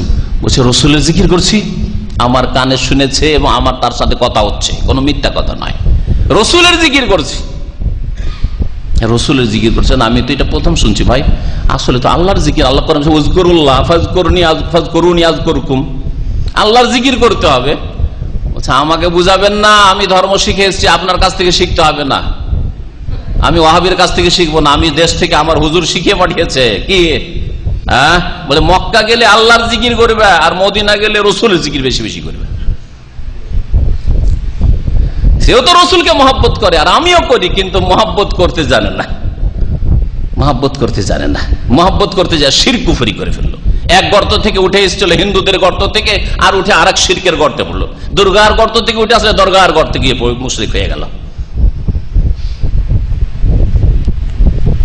রাসূলুল্লাহ সাল্লাল্লাহু আলাইহি সাল্লাম সম্পর্কে ভালোবাসতে গিয়ে এক দল বাড়াবাড়ি করে অতিরঞ্জন করে এক গর্ত থেকে উঠে আরেক গর্তে পড়েছে, গিয়ে গেছে, মুশরিক হয়েছে। এই জন্য নবী করিম সাল্লাল্লাহু আলাইহি ওয়াসাল্লাম কঠোর ভাবে সতর্ক করেছেন। এমনকি কোরআনে কারীমে আল্লাহ সতর্ক করেছে অতিরঞ্জন বাড়াবাড়ি করবে না। ইয়াকুমুল গুলু, সাবধান, বাড়াবাড়ি করিও না। লা তুতরুনি, আমাকে বাড়াবে না। কামা আতরাতিন নাসারা ঈসা ইবনে মারইয়াম, মারইয়ামের পুত্র ঈসা আলাইহিস সালাম সম্পর্কে যেমন বাড়াবাড়ি করেছিল খ্রিস্টানরা, তারা আব্দুল্লাহকে আল্লাহর বান্দাকে ইবনুল্লাহ আল্লাহর পুত্র বানিয়ে দিয়েছিল। পার্থক্য কতটুকু? আব্দুল্লাহ আর ইবনুল্লাহ দূর থেকে শুনলে বুঝতে পারবেন না পার্থক্য, তাই না? Abdullah Ibnullah, son of God, slave of God, স্লেভকে সান বানিয়ে দিয়েছিল, শুধু এতটুকু করেছিল। আল্লাহর পুত্র বানিয়ে দিয়েছিল আল্লাহর বান্দাকে, তাতে তারা কাফের মুশরিক হয়েছিল। আল্লাহ পাক বলেছেন ইন্নামা আনা আব্দুন, আমি তো বান্দা, আমি গোলাম আল্লাহ পাকের। ফাকুলু, তোমরা বলবে আব্দুল্লাহ ওয়া রাসূল, মুহাম্মদ সাল্লাল্লাহু আলাইহি ওয়াসাল্লাম আল্লাহ পাকের বান্দা এবং রাসূল। এক শ্রেণীর মুসলিমরা নবীকে আব্দুল্লাহ বলে সন্তুষ্ট হলো না, নবীর মহব্বত করি সুতরাং নবীকে নুরুল্লাহ বলবো, খোদার নূরে রাসূল পয়দা ইয়াকিন করে জানো। নাই? হ্যাঁ, নেই কি? আপনাদের অনেকের মগজে ঢুকে আছে যে আমরা মাটির পয়দা হইতে পারি, আর আদম ইব্রাহিম খলিলুল্লাহ মাটির পয়দা হইতে পারে, আমাদের নবী নূরের পয়দা। এই মগজে নেই ঢুকে, অথবা ছিল না, আল্লাহ পাক সংশোধন করা অনেক ভাইকে তৌফিক দিয়েছেন। তাহলে খ্রিস্টানেরা আব্দুল্লাহকে ইবনুল্লাহ করলো, সেই জন্য কাফের মুশরিক হইল। আর আপনারা আব্দুল্লাহকে নবী আব্দুল্লাহ, ওয়ান্নাহু লাম্মা কাম আব্দুল্লাহ সুবহানাল্লাযী আসরা বিআবদিহি, আল্লাহ পাক 4 জায়গায় কোরআনে কারীমে আল্লাহ পাক নবীকে বান্দা বলেছেন। আর সেই বান্দাকে আপনারা নুরুল্লাহ বানিয়ে দিলেন। ওরা ইবনুল্লাহ করলো, আপনারা নুরুল্লাহ করলেন। আপনার খ্রিস্টানদের অনুকরণ করলেন না, ওদের মতো শিরকি কাজ করলেন না। আল্লাহ পাকের একটা অংশ, ওরা আল্লাহর পুত্র করে অংশ বানিয়েছিল আল্লাহ পাকের, আর আল্লাহর নূর, আল্লাহর নূর আল্লাহর একটা অংশ করে আপনারা শিরকি আকীদা রাখলেন না নবী সম্পর্কে। ভালোবাসতে গেলেন কিন্তু ভালোবাসার তরিকা জানলেন না, ভালোবাসার তরিকা জানলেন না। যেমন জুতা খেতে হয়, যদি মা বোনকে কেউ স্ত্রীর মতো কে মা বোনকে কেউ যদি আদর করার ভালোবাসা শুরু করে, তাহলে মা বোনের কাছে জুতা খেতে হয়। ওই রকমই রাসূলুল্লাহ সাল্লাল্লাহু আলাইহি ওয়াসাল্লামের কাছে, ফেরেশতাদের কাছে কিয়ামতের মাঠে জুতা খেয়ে জাহান্নামে যেতে হবে। জানেন না এই হাদিস সহিহ বুখারীতে নেই? কিছু লোকের আসবে, নামাজ পড়েছে, উযু করেছে, উযুর অঙ্গগুলি 5টি অঙ্গ চমকিচ্ছে, হাউজে কাউসারে পানি পান করার জন্য আসবে, তখন ফেরেশতারা তাদেরকে বাধা দেবে। রাসূলুল্লাহ সাল্লাল্লাহু আলাইহি ওয়াসাল্লাম তাদের ওযুর অঙ্গগুলি দেখে, তিনি তো গায়েব সব কথাই জানেন না, যতটুকু আল্লাহ জানিয়েছেন ততটুকু জানেন। সুতরাং রাসূলুল্লাহ বলে, ওসাই হাবি, এরা আমার সাথী সঙ্গী গো, এরা আমার সাথী সঙ্গী, আসতে দাও, এদেরকে আসতে দাও। তখন ফেরেশতারা বলবেন, ইন্নাকা লা তাদরি মা আহদাসু বাদাক, হে নবী আপনি জানেন না যে আপনার দুনিয়া থেকে চলে আসার পরে, দুনিয়া থেকে ইন্তেকালের পরে এরা নতুন নতুন কি কাজ করেছে? আপনাকে আল্লাহ কোরআনে বলেছেন আব্দুল্লাহ, এরা বলেছে নুরুল্লাহ, নবী নূরের পয়দা। তখন রাসূলুল্লাহ সাল্লাল্লাহু আলাইহি ওয়াসাল্লাম কি বলবেন? না আসতে দাও, তারপর আসতে দাও, আমাকে তো ভালোবেসেছে, তো অসুবিধা নেই, ভালো তো বেসেছে, নবীর মহব্বত তো করেছে, আসতে দাও বলবেন নাকি বলবেন? বলবেন সোহকান, দূরে ভাগিয়ে দাও, তাড়িয়ে দাও এদেরকে। লেমান বাদ্দালা দিনী, যারা আমার দিনকে বদলে দিয়েছে, বিকৃত করেছে। আমাকে আল্লাহ আব্দুল্লাহ ওয়া রাসূলু বলেছে, এরা বলছে নুরুল্লাহ, নবী নূর, আল্লাহর নূরের পয়দা। তারপরে নবীকে নূর বলে আপনারা তো মানহানি করলেন, ওই ইহুদি মানহানি করলো ফিল্ম করে, আর যারা নবীকে নূর বললো তারা মানহানি করলো না। আদম আলাইহিস সালামকে আল্লাহ পাক যখন সিজদা করলেন, আদম আলাইহিস সালামকে আল্লাহ পাক যখন সৃষ্টি করলেন, সৃষ্টি করার পরে ফেরেশতাদেরকে বললেন যে তোমরা সিজদা করো, তাই না? ফেরেশতারা সিজদা করলেন, ইবলিস সিজদা করলো না, ঠিক কি না? হ্যাঁ, কে সিজদা করলো? কারা সিজদা করলো? ফেরেশতারা সিজদা করলো। কাকে সিজদা করলো? আদম আলাইহিস সালামকে। আদম আলাইহিস সালামকে। আদম কিসের তৈরি? মাটির তৈরি। ফেরেশতারা কিসের তৈরি? নূরের তৈরি। তাহলে নূর কে সেজদা করলো না নূর সেজদা করলো মাটিকে? নূরে সেজদা করলো মাটিকে। যাকে সেজদা করা হয় সে বড় হয় না যে সেজদা করে সে বড়? যাকে সেজদা করা হয় সে বড়। তাহলে মাটি বেশি মর্যাদা রাখে না নূর বেশি মর্যাদা রাখে?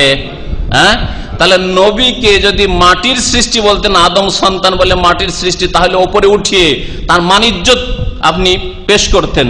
তাকে নিচে নামিয়ে দিয়ে ফেরেশতার সারিতে নামিয়ে দিয়ে তার মানহানি করেন নে? তাহলে নবী নূরের পয়দা বলে মানহানি করেছেন। আর এই মানহানির আকীদা আপনার মগজে মওজুদ আছে। 60 বছর দুনিয়াতে বাঁচলেন, 70 বছর এই মানহানির আকীদা নিয়ে মরলেন। একজন ইহুদি একদিন মানহানি করেছে, আর আপনারা সারা জীবন ধরে নবী নূরের পয়দা এই আকীদা, এই মানহানির আকীদা নিয়ে মরলেন। আপনারা পাপ করলেন না? আপনারা সব ফেরেশতা না? চিন্তা করতে পেরেছেন? এইভাবে কত যে মানহানি নবী করিম সাল্লাল্লাহু আলাইহি সাল্লামের মুসলিম সমাজের বিদআতপন্থীরা যারা নবীর তরিকা নেয় তারা করেছে, আপনি আশ্চর্য হবেন। বলুন তো দেখি, আপনাদের মধ্যে কেউ যদি জানে কোনো ভাই সম্পর্কে যে ওই ভাই অমুক জায়গায় গেলে ষড়যন্ত্র আছে, ওখানে ওকে মারবে, আর তারপরেও যদি আপনি না বলেন, ওকে সাবধান না করেন, তাহলে আপনি খুনি না? প্রশ্ন বুঝতে পেরেছেন না পারেননি? হ্যাঁ, একজন লোক তাকে ষড়যন্ত্রকে মারবে এইরকম একটা ষড়যন্ত্র হয়েছে, জানতে পেরেছেন আপনি, কিন্তু ওই ব্যক্তি যার সম্পর্কে ষড়যন্ত্র হয়েছে সে জানে না, আপনি জানছেন, তাহলে ওকে সতর্ক করা আপনার উপর ফরজ কিনা? যে ভাই তুমি অমুক জায়গায় আজকে রাত্রে যেও না, আজকে জালিয়াতি অফিসে থেকে যাও, ইসলামী সেন্টার এখানেই থেকে যাও, বা আমার রুমে থেকে যাও, খবরদার তুমি যেও না, রাস্তায় কিন্তু ষড়যন্ত্র আছে, তোমাকে মারবে। আরে সৌদি আরবে নাই হোক, কিন্তু বাংলাদেশে এগুলো হয় না? হয় না? হয়। তাহলে আপনার উপর ফরজ কিনা সতর্ক সাবধান করে দেওয়া? চিন্তা করুন তো, নবী করিম সাল্লাল্লাহু আলাইহি ওয়াসাল্লাম যদি আলেমুল গায়ব মানে সবকিছুই জানেন, হাজির নাজির, তিনি সব জায়গায় হাজির, সব খবরই রাখেন, দুনিয়া আখিরাত জান্নাত জাহান্নাম সব খবর রাখেন, তার সামনে কোনো পর্দা বলে কিছু না, সব জানেন তিনি।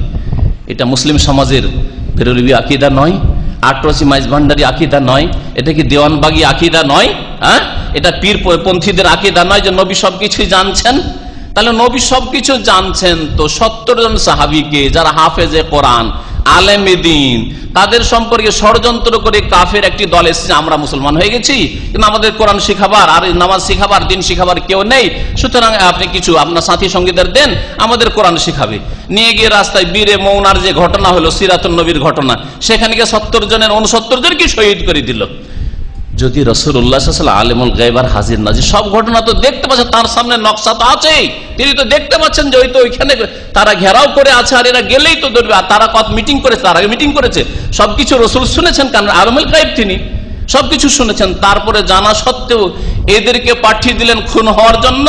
তাহলে রসুলকে যারা বলবে যে আলেমুল গায়ব, তার রসুলকে খুনি বলে আখ্যায়িত করলো না? চিন্তা করতে পেরেছেন? খুনি বললো না? তাহলে খুনের শরীক, কারণ তিনি জানছেন, তারপরেও যেতে দিলেন, বরং পাঠিয়ে দিলেন, যাও তোমরা যাও। মানহানি করলো না? হ্যাঁ, আপনারা ইসলামের নামে মানহানি করবেন, তখন মানহানি হয় না, আর আল্লাহর শত্রুরা মানহানি করলে মানহানি হয়।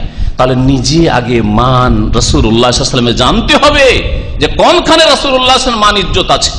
রাসূলুল্লাহ সাল্লাল্লাহু আলাইহি ওয়াসাল্লাম মান ইজ্জত আছে জীবনের প্রতিটি ক্ষেত্রে, মাথা থেকে পা পর্যন্ত। আমার ব্যক্তি জীবনে একমাত্র রাসূলুল্লাহ সাল্লাল্লাহু আলাইহি ওয়াসাল্লামের তরিকা অনুযায়ী জীবনযাপন করব। আমার কথা, আমার চালচলন, আমার ইবাদত বন্দেগী সব হবে মুহাম্মদ রাসূলুল্লাহ সাল্লাল্লাহু আলাইহি ওয়াসাল্লামের। সৌদি আরবে 10 বছর 15 বছর থেকে যান, জীবনের সবচেয়ে বড় ইবাদত তাওহীদ আর কালিমা তাইয়্যিবার পরে 5 ওয়াক্ত নামাজ। নামাজটা কি রাসূলুল্লাহ সাল্লাল্লাহু আলাইহি ওয়াসাল্লামের মতো করতে পারলেন না, তাহলে কতটুকু রাসূলের সাথে মহব্বত আছে আপনার?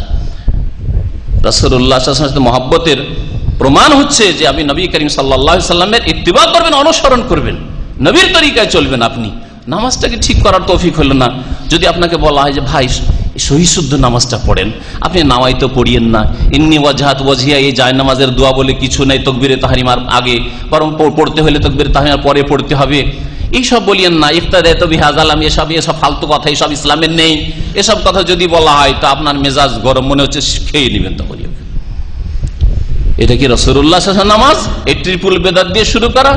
তাহলে রাসূলুল্লাহ সাল্লাল্লাহু আলাইহি ওয়াসাল্লামের মহব্বত হচ্ছে জীবনের প্রত্যেকটি ক্ষেত্রে। আমরা মুহাম্মদুর রাসূলুল্লাহ সাল্লাল্লাহু আলাইহি ওয়াসাল্লামের ফটোকপি হতে তো পারবো না, কিন্তু হওয়ার চেষ্টা করব। কেউ হতে পারবেন না রাসূলুল্লাহ সাল্লাল্লাহু আলাইহি ওয়াসাল্লামের ফটোকপি, কেউ হতে পারবে না, কিন্তু তার মতো হওয়ার আমরা চেষ্টা করব। লাকাদ কানা লাকুম ফি রাসূলিল্লাহি উসওয়াতুন হাসানাহ, রাসূলুল্লাহ সাল্লাল্লাহু আলাইহি ওয়াসাল্লামের মাঝে তোমাদের জন্য রয়েছে উত্তম আদর্শ। তাহলে রাসূলুল্লাহ সাল্লাল্লাহু আলাইহি ওয়াসাল্লামের মানহানি যাতে না হয়, এর জন্য আমাদের উচিত হবে রাসূলুল্লাহ সাল্লাল্লাহু আলাইহি ওয়াসাল্লামের পাশে দাঁড়ানো। দুনিয়ায় যদি কোথাও মারপিট হয়, আর কোনো মজলুম ব্যক্তিকে যদি মারধর করে, দেখছেন একটা লোককে মারধর করছে, আর আপনি তার মদত করতে চান, তাহলে আপনি কি করবেন? গাড়িতে টান দিয়ে পালিয়ে যাবেন, না ওই লোকটির পাশে দাঁড়াবেন? এসে দাঁড়াবেন, তাই না? হ্যাঁ, ওই লোকটাকে বাঁচাবার চেষ্টা করবেন, যেই লোকটার উপরে জুলম অত্যাচার হচ্ছে, এটা হচ্ছে আপনার কাজ। তাহলে রাসূলুল্লাহ সাল্লাল্লাহু আলাইহি ওয়াসাল্লামের উপর যদি জুলম হয়, রাসূলুল্লাহ সাল্লাল্লাহু আলাইহি ওয়াসাল্লামের মানহানি করা হয়েছে, জালেম জুলম করেছে, আমার আপনার উচিত হবে মুহাম্মদ রাসূলুল্লাহ সাল্লাল্লাহু আলাইহি ওয়াসাল্লামের পাশে দাঁড়ানো। এটা হচ্ছে সাহায্য করা আসল। বরং আল্লাহ পাকের শুকরিয়া আদায় করতে হবে যে অনেক সময় যেটা অপ্রীতিকর অবস্থা তাতে কল্যাণ থাকে। আয়েশা রাদিয়াল্লাহু তাআলা আনহার উপর যখন মিথ্যা অপবাদ দিল মুনাফিকরা, আল্লাহ পাক রব্বুল আলামিন তাকে দোষমুক্ত করার জন্য কোরআনে কারীম বেশ কয়েকটি আয়াত সূরা নূরে নাযিল করলেন। তাতে আল্লাহ বলছে লা তাহসাবুহু শাররাল লাকুম বাল হুয়া খায়রুল লাকুম।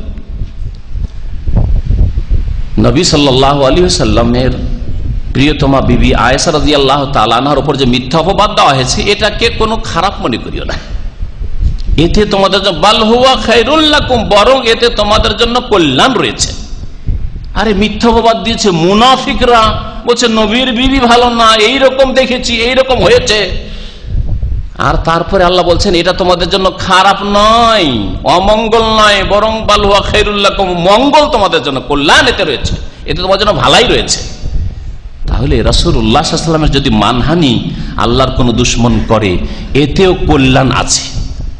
একটি কল্যাণ হচ্ছে যে আমরা আল্লাহর দ্বীনের দিকে ফিরে আসবো, কোরআন কারীমের দিকে ফিরে আসবো, আল্লাহ পাকের রাসূল সাল্লাল্লাহু আলাইহি ওয়াসাল্লামের সহি মহব্বতের দিকে ফিরে আসবো।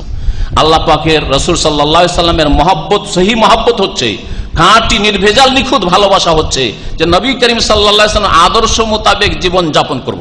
এতদিন আধা নামাজি ছিলাম, বেনামাজি ছিলাম, এতদিন হারাম খেতাম, এতদিন আমার বিবি পর্দা করতো না, এতদিন ইসলাম শিখিনি, এখন আমি সবগুলি পালন করব।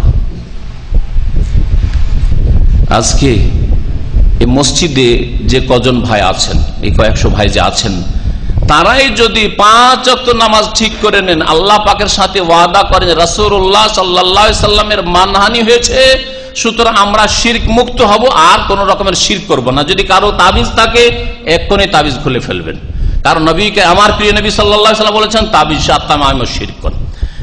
এছাড়া অন্য কোন শিরক থাকে, বাড়িতে থাকে, গাড়িতে থাকে, আপনার তাবিজ থাকে, অথবা আপনার বিবির গায়ে তাবিজ থাকে, ছেলে মেয়ের গায়ে তাবিজ থাকে, সব এখনই খুলে ফেলো, টেলিফোন করলেন। নামাজ 3 ওয়াক্ত পড়তাম, 4 ওয়াক্ত পড়তাম, মাঝে মাঝে পড়তাম, মাঝে মাঝে পড়তাম না। আজকে থেকে ওয়াদা করছি আল্লাহ পাকের সাথে, রসুলের মহব্বতে সত্যিকার মহব্বত পেশ করব। রাসূলুল্লাহ সাল্লাল্লাহু আলাইহি সাল্লামের চক্ষু ঠান্ডা হইতো নামাজ পড়লে। জানেন না হাদিস, ওয়াজুইলাত কুররাতু আইনি ফিস সালাহ, আমার চক্ষু ঠান্ডা হয় নামাজে।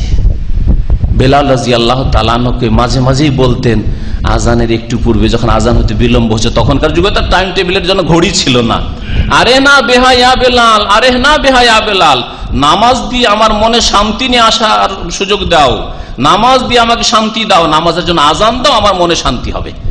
মুহাম্মদ রাসূলুল্লাহ সাল্লাল্লাহু আলাইহি সাল্লামের মনের শান্তি হইতো নামাজ আদায় করলে। মুহাম্মদ রাসূলুল্লাহ সাল্লাল্লাহু আলাইহি সাল্লামের চক্ষু ঠান্ডা হইতো, নয়ন শীতল হইতো নামাজ পড়লে। আর আপনার আর অনেকের, অধিকাংশ মুসলিমদের চক্ষু ঠান্ডা হয় লম্বা টানে ঘুম দিলে, সূর্য উঠা পর্যন্ত ঘুমালে। সকাল 7টায় ডিউটি, সুতরাং ওই সকাল 7টার আগে উঠবো, আর ওঠার পরে সিধা টান দেবো ডিউটিতে। আর খুব ভালো যদি হয় তাহলে ওই ডিউটির একটু আগে ফাঁকে সূর্য ওঠার পরে ফজর নামাজটা পড়ে না। আর মনে করলেন আমি খুব ভালো মুসলমান, 5 ওয়াক্ত নামাজ পড়ি, আর টাইমে নামাজ পড়ি, সূর্য ওঠার পরে নামাজ পড়েন, কখনো আল্লাহ কবুল করবেন না এরকম নামাজ। তাহলে আল্লাহ পাকের সাথে ওয়াদা করেন যে রাসূলুল্লাহ সাল্লাল্লাহু আলাইহি ওয়াসাল্লামের পাশে দাঁড়াবো, সুতরাং রাসূলুল্লাহ সাল্লাল্লাহু আলাইহি ওয়াসাল্লামের জীবনের প্রত্যেকটি ক্ষেত্রে অনুসরণ করব। আর তার প্রথম ক্ষেত্র হচ্ছে যে আমার 4, 3, 2 মাঝে মধ্যে নামাজ, আর মাঝে মধ্যে পড়তাম না, সবসময় নামাজ পড়বো, সবসময় নামাজ পড়বো, 5 ওয়াক্ত নামাজ পড়বো, টাইমে নামাজ পড়বো, ফজরের নামাজ আজকে থেকে ছাড়বো না। কোনোদিন দেশে যেতে হবে, কখনো ফ্লাইট ফেল হয় না, যেতে পারলেন না এয়ারপোর্টে, এটা কোনোদিন হয় না, সারা রাত ঘুম আসে না, আর আরামে ঘুমিয়ে থেকে গেলেন। কি করে একজন মুসলিম ঘুমিয়ে থেকে ফজরের নামাজ পড়লেন না, আর মনে করছেন যে আমি রসুলকে ভালোবাসি? কখনো আপনি রসুলকে ভালোবাসেন না। রাসূলুল্লাহ সাল্লাল্লাহু আলাইহি ওয়াসাল্লাম ভালোবাসার প্রমাণ দেন 5 ওয়াক্ত নামাজ পড়ে। রাসূলুল্লাহ সাল্লাল্লাহু আলাইহি সাল্লামকে ভালোবাসেন, তাহলে আপনি এই সময়, এই সিচুয়েশনে যখন রাসূলুল্লাহ সাল্লাল্লাহু আলাইহি ওয়াসাল্লাম মানহানি করা হয়েছে, রাসূলুল্লাহ সাল্লাল্লাহু আলাইহি ওয়াসাল্লাম সম্পর্কে আপনার জ্ঞান অত্যন্ত সীমিত, নবীর সিরাত পড়াশোনা করেন না, চর্চা করেন না, পড়েন নবী করিম সাল্লাল্লাহু আলাইহি ওয়াসাল্লাম সম্পর্কে নিজে পড়েন, এবং বিশুদ্ধ কিতাব আর রাহিকুল মাখতুম শেখ সাফিউর রহমান মোবারকপুরি বাংলায় অনুবাদ হয়ে আছে, এখানে হয়তো পাবেন, বা আপনার আনিয়ে নেবেন, দামে পাওয়া যায়। এই কিতাবটি পড়বেন। এছাড়া বিশ্বনবী আছে, মোস্তফা চরিত আছে, এগুলি কিতাব।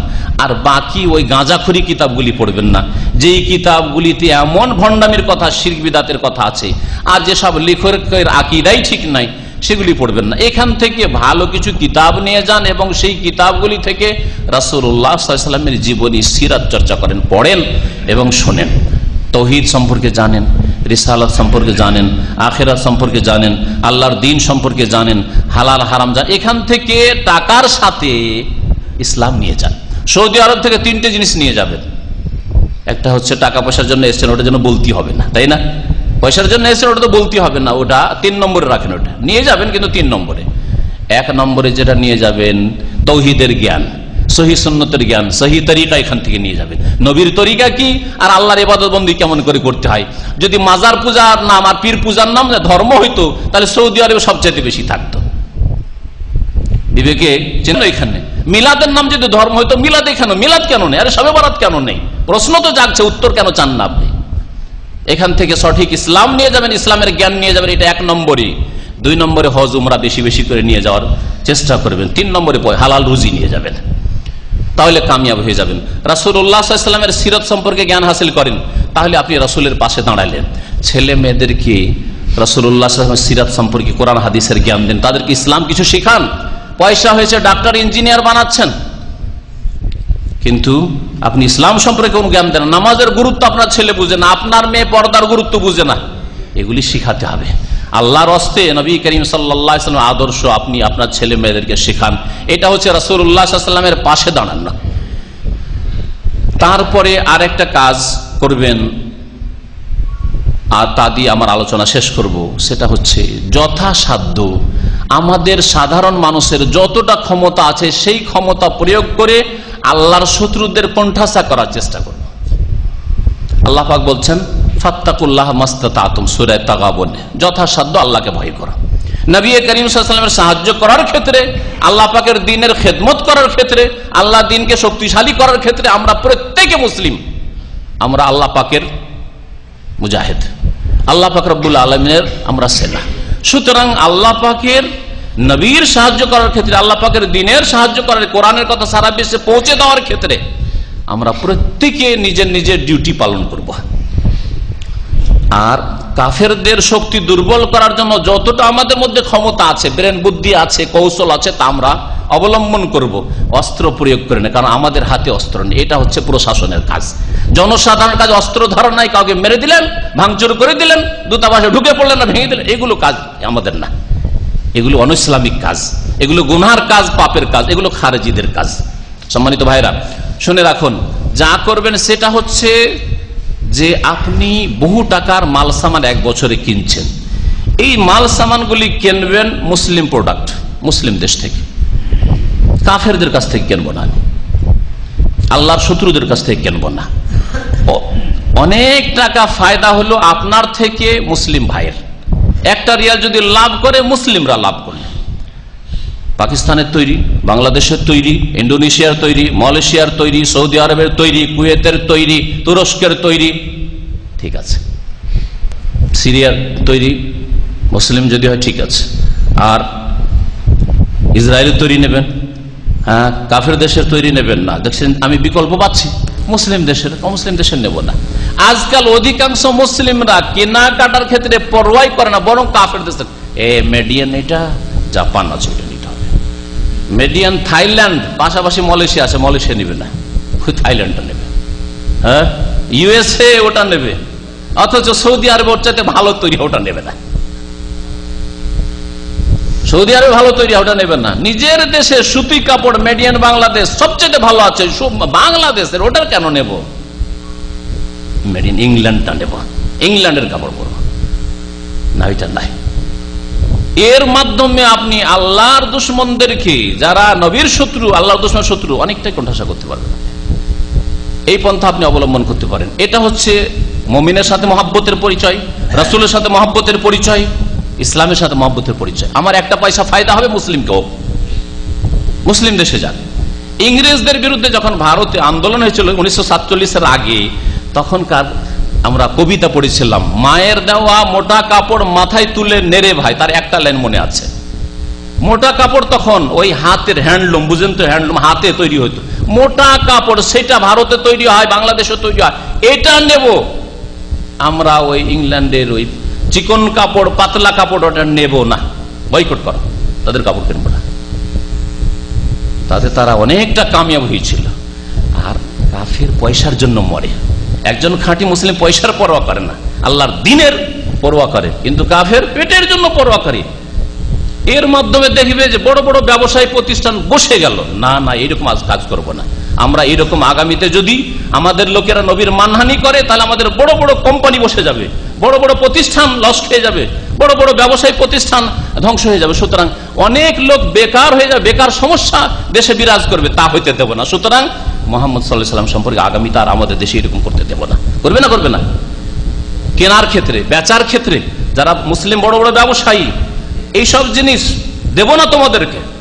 বুঝতে পারছি, ওদেরকে দিলে ওরা শক্তিশালী হবে না, তোমাদের দেশে আমরা পাঠাবো না, এক্সপোর্ট করব না, আমরা এগুলি মুসলিম দেশে শুধু পাঠাবো, তোমাদের, যাতে করে তাদেরকে দুর্বল করা যায়। যদি আমরা বুঝতে পারি যে এই খাদ্যদ্রব্য বা অন্য কিছুর মাধ্যমে বন্ধ করে দেওয়ার মাধ্যমে তাদেরকে কোণঠাসা করতে পারবো, তাহলে এই শক্তি আমাদের অনেক বড় বড় ব্যবসায়ীদের আছে। আল্লাহ পাক যাদের তৌফিক দিয়েছেন, কমপক্ষে আমরা জনসাধারণ কেনার ক্ষেত্রে আমরা যে মার্কেটে যাই, সে মার্কেটে গিয়ে দেখবো সৌদি আরবের বাটার আছে আর একটা ইউএসএ আমেরিকান আছে, সৌদি আরবেরটা কিনবে না, অথচ জাতিতে মুসলমান। হ্যাঁ, মুসলিম দেশের একটা টুনার প্যাকেট আছে, মুসলিম দেশের জুস আছে, ওটা কিনবেন না, মুসলিম দেশে। এতটুকু যদি আমাদের চিন্তা চেতনা পয়দা না হয়, তাহলে রাসূলুল্লাহ সাল্লাল্লাহু আলাইহি ওয়াসাল্লামের সাথে মহব্বত আর ইসলামের সাথে মহব্বত, মুসলিমদের সাথে মহব্বত কোথায়? বর্মার জালেম শাসকদের সহযোগিতা যারা করছে, তাদের দেশ থেকে আমরা খরিদ করে খাচ্ছি, আর ওই পয়সা, আমাদের লাভের পয়সা দিয়ে মুসলিমদের ক্ষতি করা হচ্ছে। তাহলে আমরা ইনডাইরেক্ট আমরা কাফেরদের সাহায্য করি না, মুসলমানদের খুন করার জন্য সাহায্য করি না। তাহলে এইভাবে যতটা আমরা পারবো, আমরা এই আর্থিক বয়কটের মাধ্যমে আর মুসলিমদেরকে উপকৃত করার মাধ্যমে আল্লাহর দ্বীনকে শক্তিশালী করব, মুসলিমদেরকে শক্তিশালী করব, আর কাফেরদের কোণঠাসা করার চেষ্টা করব। আর কাফেররা পেটের জন্যই বাঁচে আর পেটের জন্য মরে। ইয়াওয়াদ্দু আহাদুহুম লাউ ইউআম্মারু আলফা সানা, তারা তো হাজার হাজার বছর বাঁচতে চায়, মরলে তো আর কিছু পাবে না। আর আমরা তো বাঁচতে বেশি চাই না, আমরা আল্লাহর দ্বীনের খেদমত করে যেতে চাই। আল্লাহর কাছে আশা করি আমি চলে গেলে আমার মতো আরো কেউ পয়দা হবে, এই আল্লাহ পাকের কাছে আমাদের আশা থাকবে। আমরা জীবনের পরোয়া করি, কারণ আমাদের তকদিরের প্রতি বিশ্বাস আছে। আমাদের বয়স যদি আল্লাহ 80 লিখে রাখেন, কেউ 80তে একটা দিন কমাতে পারবে না। আর আল্লাহ যদি বয়স আজকে শেষ করে দেন, কোন দুনিয়াতে শক্তি নেই যে একটা ঘন্টায় একটা মিনিট বাড়িয়ে দেবে, এ তো আমাদের বিশ্বাস। সুতরাং আমরা হায়াত নিয়ে, মওত নিয়ে, আর পেট নিয়ে, আর পয়সা নিয়ে, সব তো লিখাই আছে, শুধু ওই নিয়ে কেন পরোয়া করব? আল্লাহ পাক রব্বুল আলামিন যেন আমাদের বুঝার তৌফিক দান করেন, সংশোধন করার তৌফিক দান করেন। নবী করিম সাল্লাল্লাহু আলাইহি ওয়াসাল্লামের জামানায় সুমামা বিন ওসাল রাদিয়াল্লাহু তাআলা আনহু, তিনি আসামি হয়ে আসেন, ধরে নিয়ে আসে সাহাবায়ে কেরামরা, মসজিদে নববীতে বেঁধে দেয়, সহিহ বুখারীতে হাদিস রয়েছে। আর তারপরে 3 দিন পরে ছেড়ে দেওয়া হয়, মুসলমান হয়ে যায়। ঘটনা খুব লম্বা আছে, যেহেতু আমি শেষ করে দিচ্ছি, সেই জন্য তার ঘটনাটি যে বয়কটের ক্ষেত্রে, আর্থিক বয়কট কাফেরের সাথে করবেন যাতে তারা ক্ষতিগ্রস্ত হয় আর্থিক দিক থেকে, আর মুসলিমরা শক্তিশালী হতে পারে, এই ক্ষেত্রে এই হাদিস প্রযোজ্য দলিল হিসাবে। নবী করিম সাল্লাল্লাহু আলাইহি ওয়াসাল্লাম 3 দিন পরে বলে, আতনিকু সুমামা, সুমামাকে ছেড়ে দাও। যখন ছেড়ে দেওয়া হলো, মসজিদে নববী থেকে গিয়ে একটু দূরে গোসল করে আসলো, কুয়া থেকে গোসল করে মসজিদে ঢুকছে, ছেড়ে দেওয়া হয়েছে, নিজের দেশে চলে যেতে পারে।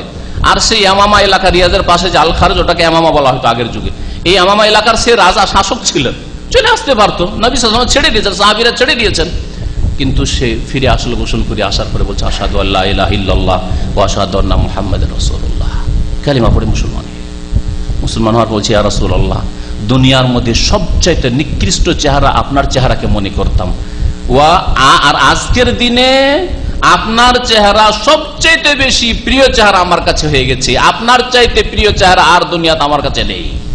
মাত্র 3 দিনের মধ্যে, 3 দিন আগে কট্টর শত্রু, নবীকে পেলে কখনো ছেড়ে দিত না, আর 3 দিন পরে সে রাসূলুল্লাহর আখলাক, ব্যবহার দেখে, সাহাবায়ে ব্যবহার, চরিত্র দেখে আজকে সবচেয়ে প্রিয় চেহারা মুহাম্মদ রাসূলুল্লাহ সাল্লাল্লাহু আলাইহি ওয়াসাল্লামের চেহারা।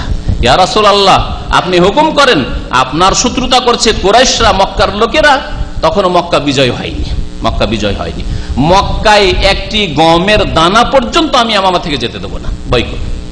আপনা হাত্তা ইয়াজানা ফি রাসূলুল্লাহ সাল্লাল্লাহু আলাইহি ওয়াসাল্লাম, যতক্ষণ পর্যন্ত রাসূলুল্লাহ সাল্লাল্লাহু আলাইহি ওয়াসাল্লাম অনুমতি না দিবেন যে বাবারে সোমামা তুমি গম যেতে দাও মক্কায়, না হয় মক্কার লোকেরা না খেয়ে মরে যাবে, যতক্ষণ না বলবে ততক্ষণ আমি মক্কাতে একটা দানাও যেতে দেবো না। মক্কায় কোনো কিছু হইতো না, ইয়ামামা থেকে গম আসতো। মক্কার লোকেদের সাথে যখন বয়কট করে দিলেন সুমামা রাদিয়াল্লাহু তাআলা আনহু, তখন তারা না খেয়েও তাদের অবস্থা খুব খারাপ, দুর্ভিক্ষ দেখা দিল। রাসূলুল্লাহ সাল্লাল্লাহু আলাইহি ওয়াসাল্লামের কাছে তারা চিঠি লিখলো যে হে মুহাম্মদ, তুমি আমাদের আত্মীয়, তুমি আমাদের ছেলে, সুতরাং আত্মীয়তার খেয়াল রেখে এই বয়কটটা কমপক্ষে উঠিয়ে দাও, আর সোমামাকে একটু বলো যাতে করে আমাদের এখানে মক্কায় গম আসতে দেয়।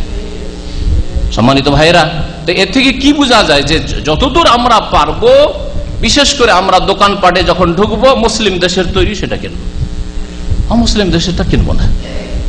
মুসলিমকে ফায়দা পৌঁছাবার চেষ্টা করবো। এই দোকানের মালিক অনেক দোকান এখানে আছে যে হিন্দুতে চালায়, খ্রিস্টানে চালায়, অনেকগুলি। সেই বাকালাতে আপনি মাসিক খরিদ, মাসে 1000 বিল আপনার হতে থাকে। কেন? আপনার মুসলিম ভাই আছে, তাকে আপনি 2 পয়সা দিয়ে উপকৃত করবেন, এটা কেন করার তৌফিক হয় না? এই মন মানসিকতা কমপক্ষে তৈরি হলে এটা হবে বালহুয়া খাইরুল লাকুম, এতে কল্যাণকর। যখনই নবীর উপর আক্রমণ হয়েছে, কোরআনের উপর আক্রমণ হয়েছে, দ্বীনের উপর আক্রমণ হয়েছে, তখন মুসলিম উম্মাহ নবীর কাছে এগিয়ে আসার জন্য চিন্তা করেছি, কোরআনের সাথে জড়িত হওয়ার চেষ্টা করেছে, ইসলামের দিকে ফিরে আসার চেষ্টা করেছে, তওবা সংশোধনের চেষ্টা করেছে। এইভাবে যদি আমরা পদক্ষেপ নিই তাহলে আমরা ইনশাআল্লাহ তাআলা কামিয়াব হব, আর আমাদের করণীয় আমরা করতে পারবো। আল্লাহ পাক রব্বুল আলামিন যেন আমাদেরকে শিরক মুক্ত হওয়া তৌফিক দান করেন, তাওহীদ জীবনের প্রতিটি ক্ষেত্রে প্রতিষ্ঠা করার, কায়েম করার তৌফিক যেন দান করেন। তাওহীদ কায়েম করাই হচ্ছে দিন কায়েম করা। দিন কায়েম করা মানে গদি দখল করা নয়, যা অনেকে বুঝে থাকে। তাওহীদ কায়েম করেন, শিরক মুক্ত হন, 5 ওয়াক্ত নামাজ কায়েম করেন, ফজরের নামাজ জামাতে পড়েন, সূর্য উঠায়েন না, এটাই হচ্ছে দিন কায়েম করা, এটাই হচ্ছে দিন কায়েম করা। যাকাত দেন, যেসব ভাইদের কাছে পয়সা আছে যাকাত দেন, এটাই হচ্ছে দিন কায়েম করা। ভালো কাজের উপদেশ দেন, অন্যায় কাজে বাধা দেন। এমন নয় যে অন্যায় কাজ করেছে আমার দেশি, সুতরাং লুকিয়ে রাখি। এক লোকের ঘটনা, 2 বছর ধরে জানে যে এখানে জেনা চলছে, তারপর আমার দেশি যেহেতু করছে বলছে না। যেই দিন সেই মহিলা ওখান থেকে মক্কা পাঠিয়ে দেওয়া হচ্ছে, সেই দিন আমাকে এসে বলছে যে 2 বছর ধরে এই কাজ চলছিল। আবার আল্লাহ তোমাকে হেদায়েত করে, 2 বছর ধরে চলছিল তুমি জানছো, আর এতদিন বললে না, কিয়ামতে কি জবাব দেবে তুমি? আল্লাহ বলছেন মুমিন মুসলিমের ফরজ হচ্ছে অন্যায়কে নির্মূল করা। আপনি অন্যায় বাধা দিতে পারেন, কমপক্ষে এমন এক সংস্থা গিয়ে জানিয়ে দিবেন যেখানে জানিয়ে দিলে এই সব অপরাধীদের শাস্তি দেওয়া হবে, এতটুকু আপনার উপর ফরজ। এই রকমের চেতনা, এই রকমের ঈমান, আমল, জজবা তৈরি হতে হবে। আল্লাহ পাক আমাদের যেন তৌফিক দান করেন, আমাদের নিজেদের মধ্য থেকে, নিজের পরিবার থেকে, নিজের সমাজ থেকে অন্যায়কে নির্মূল করার তৌফিক দান করেন, ভালো কাজকে প্রচার করার, প্রসার করার আল্লাহ পাক যেন আমাদের তৌফিক দান করেন। আল্লাহ পাক রব্বুল আলামিন তার দ্বীনের দিকে ফিরে আসার তৌফিক দান করেন। রাসূলুল্লাহ সাল্লাল্লাহু আলাইহি ওয়াসাল্লামের পাশে আমাদের দাঁড়াবার তৌফিক দান করেন। তার জীবনের প্রতিটি ক্ষেত্রে ইত্তিবা করার, অনুসরণ করার, আনুগত্য করার আল্লাহ পাক যেন তৌফিক দান করেন। ওয়া সাল্লাল্লাহু আলা নবিয়িনা মুহাম্মদ ওয়া আলা আলিহি ওয়া সাহবিহি আজমাইন।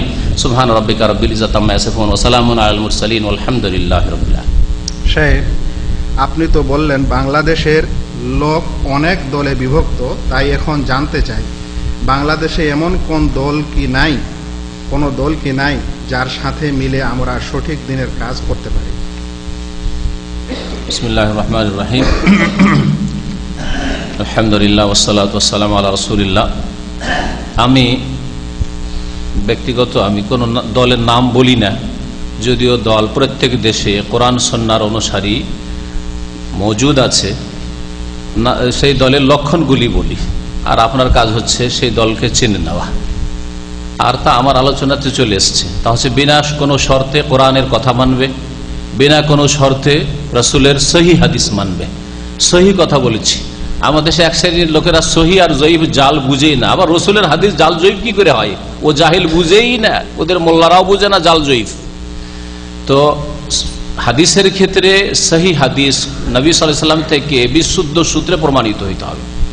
আজকে যদি দুটো লোক বলে যে অমুক ব্যক্তি এই কাজটি করেছে, হয়তো বিশ্বাস করবেন না যদি লোকগুলি ভালো না হয়। তাহলে এই লোকগুলি তো ভালো না, তো এই কাজ করেছে না করেছে এদের কথা কি বিশ্বাস করব? কিন্তু যদি ইমানদার লোক হয়, ধার্মিক লোক, দুজন বলে যে না এই কাজটি অমুক করেছে, বিশ্বাস করবেন। তাহলে মানুষের কথা বিশ্বস্ত সূত্রে আমাদের কাছে পৌঁছেছে না পৌঁছেনি এই ব্যাপারে আমরা চিন্তা করি। তাহলে রাসূলুল্লাহ সাল্লাল্লাহু আলাইহি ওয়াসাল্লাম হাদিস বলি, হাদিস শরীফ আজ বলে দিলে হবে? নবী সাল্লাল্লাহু আলাইহি ওয়াসাল্লামের সহিহ হাদিস মোতাবেক যারা জীবন যাপন করে, বলে সহিহ নামাজ পড়ুন, নবীর তরিকা নামাজ। এই 4 তরিকা এতগুলি নামাজ নেই, এক তরিকার নামাজ আছে, সেটা কোরআন এবং হাদিসের আলোকে নামাজ পড়তে হবে। নবীর তরিকায় রোজা রাখো, নবীর তরিকা নাওয়ায় তানাসুমা গাদান নেই। নবীর তরিকায় হজ উমরা করে, এত তরিকার হজ উমরা নেই। হ্যাঁ, জীবনের প্রত্যেকটি ক্ষেত্রে যারা কোরআন এবং হাদিস মোতাবেক জীবন যাপন করতে বলে এবং দিনের দাওয়াতের কাজের ক্ষেত্রে তারা সক্রিয়, মাশাআল্লাহ অ্যাক্টিভ, তাদের সাথে দাওয়াতি কাজ করবেন। যে কোনো নামে সেটা হইতে পারে, জরুরি নয় যে এই নামই হইতে হবে, যে কোনো নামে হইতে পারে। নাম জরুরি না, আসলে কাজটা ঠিক হইতে হবে, কাজটা কোরআন সুন্নাহ ভিত্তিক হইতে হবে। আর আমার এই লক্ষণগুলি মনে রাখলে দেশে গিয়ে খোঁজ করে নিতে পারবেন যে কারা কোরআন সুন্নাহ বিনা কোনো শর্তে বলবৎ রাখছে। কোরআন সুন্নাহ সব কিছুর ওপর বলবৎ থাকবে। প্রত্যেকের ভুল হইতে পারে, সুতরাং প্রত্যেকের কথা মানতে হবে, ছাড়তে হবে একমাত্র কোরআন এবং হাদিসের কথা, ওয়াহির কথা, মুহাম্মদ রাসূলুল্লাহ সাল্লাল্লাহু আলাইহি ওয়াসাল্লামের কথা। জি শেখ, আমি রাস্তায় কাজ করি, অনেক সময় সৌদি টাকা দেয়, একজন বলে এটা হারাম, জানাবেন।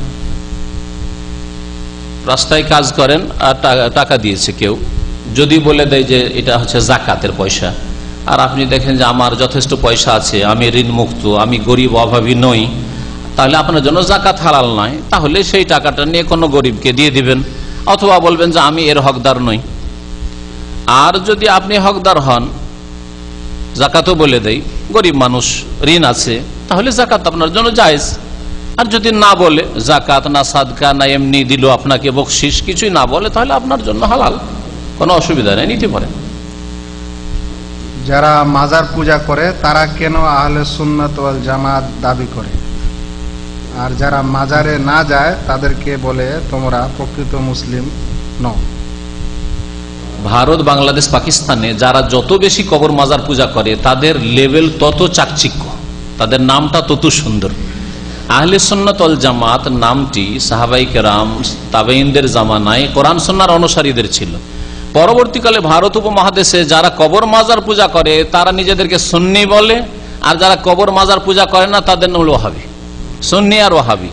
তাহলে সুন্নি মানে কবর পূজাকারী, যত বিদআত মিলাদ করবে, কিয়াম করবে, শিরক করবে, পীরের মুরিদ হবে, তরিকতে বিশ্বাসী, নবীর তরিকা ছাড়া মানুষের মানবরচিত তরিকতে বিশ্বাসী, এরা হলো সব সুন্নি মুসলমান, আহলে সুন্নাত ওয়াল জামাত। এই জন্য এই নামটি বদনাম হয়ে গেছে। এই নামের সুন্দর লেভেলটি, লেভেল সুন্দর, কিন্তু যারা এই লেভেলটি নিয়েছে তারা হচ্ছে শিরক বিদআতকারী। এই জন্য অন্যান্য যারা কোরআন সুন্নাহর অনুসারী উলামায়ে কেরাম, তারা পরিচয়ের জন্য অন্য আরেকটি লেভেল নিয়েছেন, সেটা হচ্ছে আহলুল হাদিস, হ্যাঁ, কোরআন সুন্নাহর অনুসারী, অথবা সালাফি, অর্থাৎ সালাফে সালেহিনদের অনুসারী। সালাফ মানে সাহাবায়ে কেরাম, তাবেঈন, তাবা তাবেঈন, সালাফদের অনুসারী, সাহাবায়ে কেরাম, তাবেঈনদের অনুসারী, হ্যাঁ, অথবা আনসারুস সুন্নাহ, যেমন মিশরে, সুদানে আনসারুস সুন্নাহ, সুন্নতের যারা সাহায্যকারী। এই নামগুলি বিভিন্ন দেশে আছে, জরুরি না যে ওই নামটাই হইতে হবে, কাজটা ঠিক থাকতে হবে যে আপনি কোরআন এবং সুন্নাহ মেনে চলবেন। জি। আর যারা শিরক বিদআত করে তারা অন্যদের শত্রু হবে, স্বাভাবিক। সৌদি আরবের শত্রুতা ধর্মীয় শত্রুতা। আমাদের সম্পর্কে যারা বলছে যে আমরা দালাল, ওটা তার অন্তর থেকে বলে না, মুখে বলছে, মুনাফিকি। অন্তরে বিশ্বাসে আমরা দালাল নই, কিন্তু অপপ্রচার করতে হবে, লোকজনকে দূরে ভাগাইতে হবে, সরাইতে হবে এদের থেকে, না হলে ধর্ম বাঁচানো যাবে না। শিরক বিদআত, কবর পূজার ধর্ম এখন রক্ষা করা যাবে না যদি এই দাওয়া সেন্টার থেকে দূরে না রাখতে পারি মুসলমানদেরকে, প্রবাসীদেরকে। এই হচ্ছে আসল অস্ত্র, আর কিছু না। একটি হজের সম্পর্কে প্রশ্ন এসছে। সৌদি সরকার হজ পালন করার যে নিয়মাবলীর কথা বলেছেন, এ পদ্ধতিতে হজ করিতে গেলে যে অর্থের প্রয়োজন তাহা আমার পক্ষে সম্ভব নয়। তাই আমি যদি চোর পথ অবলম্বন করিয়া হজ পালন করিতে যাই, তাহা সঠিক হজ হিসাবে গণ্য হবে কি? সৌদি সরকার যে আইনটি তৈরি করেছে 5 বছরে একবার হজ করবেন, এটা সৌদিদের জন্য, সবার জন্য, এটা জেনে রাখা উচিত। অনেকে ভাবে যে না সৌদিদের জন্য সব ছাড়া, না, ওরাও 5 বছরে একবারই লিগালি হজ করতে পারে, সৌদিরাও। যেমন আমরাও 5 বছরে একবার হজ করতে পারি, আমরা দায়ী, তারপরে 5 বছরে একবার লিগালি হজ করতে পারি। আর বাকি যদি যাই তাহলে আমাকে দায়ী শো করতে হবে যে আমি দিনের দাওয়াতের কাজে, দিনের খেদমতে হাজিদেরকে দিন শিক্ষা দেওয়ার জন্য, হজ শিক্ষা দেওয়ার জন্য যাচ্ছি। এটা যদি প্রমাণ না করতে পারি অফিসিয়ালি, তাহলে আমিও যেতে পারি না। বুঝতে পেরেছেন? সবার জন্য একই রকমের আইন রয়েছে। আর এই আইন, সৌদি আরবে যে কোনো আইন তৈরি হোক, ওর পিছনে কোরআন অথবা হাদিস আছে। একটি হাদিস আছে যে হাদিসটি সহিহ, আর সেই হাদিস আছে 5 বছরে আমার বান্দা যদি না আসে তাহলে সে হতভাগা। তাহলে কমপক্ষে 5 বছরে একবার যাওয়ার চেষ্টা করেন, এই মর্মে একটি হাদিস আছে।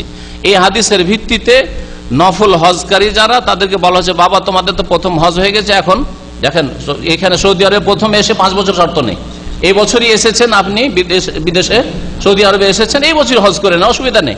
কিন্তু একবার ফরজ হজ আদায় হয়ে যাওয়ার পরে 5 বছর আপনি হজ করতে পারবেন, কারণ নফল হজ। তারপরে আপনি এই 5 বছর পর পর হজ করে, ওই হাদিসের ভিত্তিতে আইন তৈরি করা হয়েছে। আর এই আইন মেনে চলা আমাদের জন্য ওয়াজিব।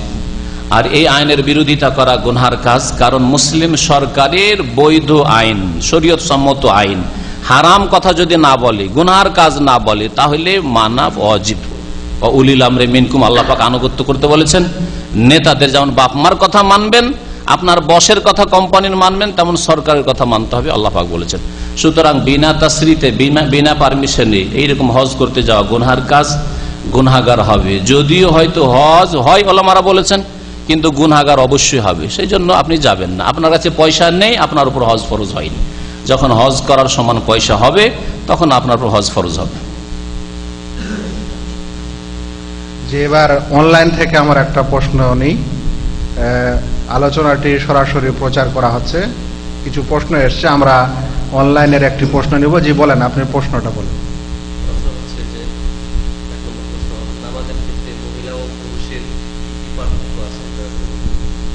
নামাজের ক্ষেত্রে মহিলা ও পুরুষের কিছু পার্থক্য আছে কি?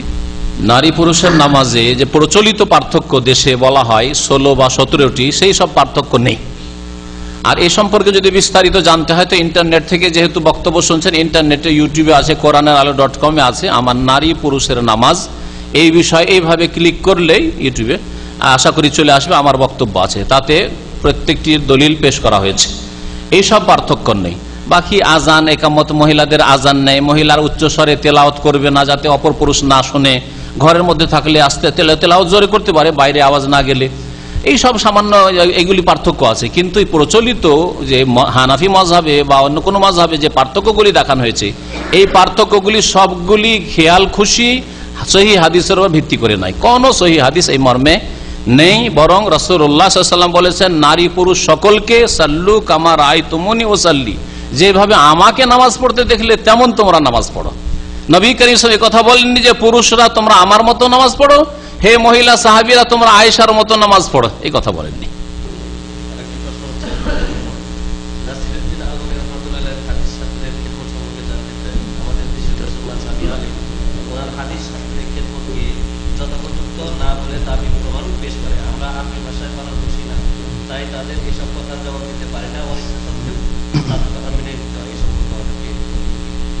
প্রশ্ন বড় লম্বা। নাসিরউদ্দিন আলবানী রহমতুল্লাহ আলাইহি যে এই যুগের মুহাদ্দিস, যেমন এক যুগে ইমাম হাফেজ বিন হাজার রহমতুল্লাহ আলাইহি ছিলেন, ইমাম জাহাবি ছিলেন, এই রকমের মুহাদ্দিস হচ্ছেন নাসিরউদ্দিন আলবানী রহমতুল্লাহ আলাইহি।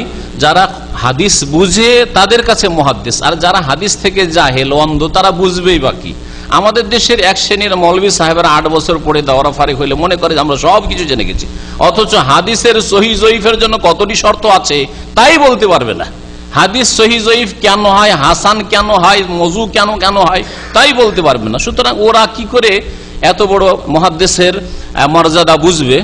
আর তার উপরে বক্তব্য আমার কাছে রেডি আছে, শুধু বক্তব্য করা হয়নি। ইনশাআল্লাহ তাআলা এই বক্তব্য হবে, আর ইন্টারনেটে যারা শোনেন অথবা সিডিতে পেয়ে যাবেন। আর আমাদের ভাই আব্দুর রকিবকে বলছি যে নাসিরউদ্দিন আলবানী রহমতুল্লাহ আলাইহির উপর এখানে একটা আলোচনা করতে পারেন, যাতে করে আপনারা জানতে পারবেন ইনশাআল্লাহ। জি, যে সমস্ত ব্যক্তিগণ জ্ঞানের অভাবে শিরক করে থাকে এবং সেই অবস্থায় মারা যায় তাদের কি হবে?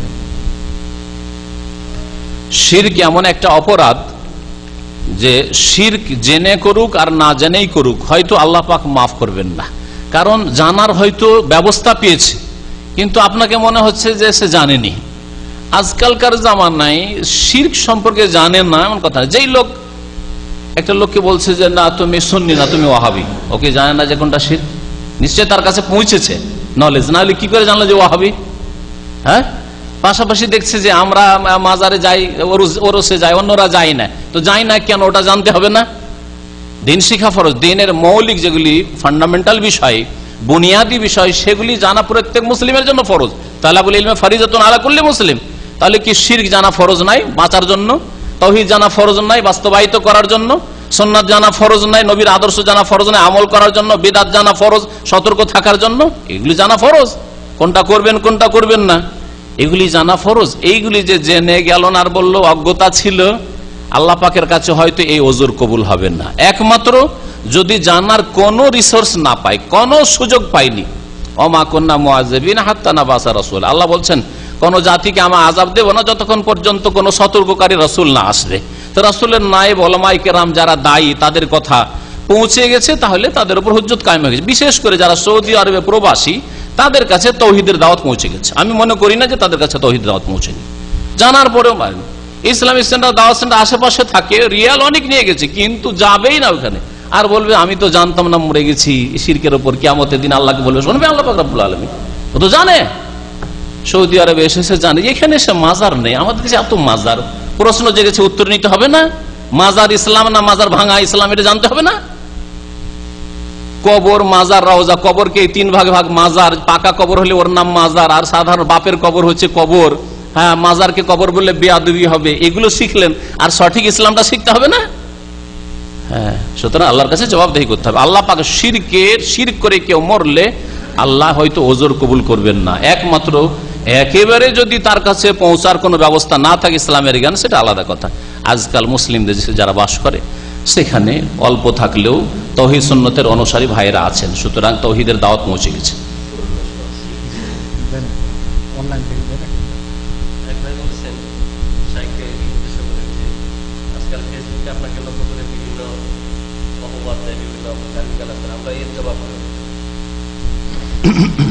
ব্যক্তিগত আমার ক্ষেত্রে কেউ যদি গালি দেয়, তাহলে আমি উত্তর দিতে, কাউকে এর প্রতিবাদ করতে আর উত্তর দিতে নিষেধ করি, কোনো প্রয়োজন নেই। বরং এতে আমার আমল নামে নেকি বাড়বে।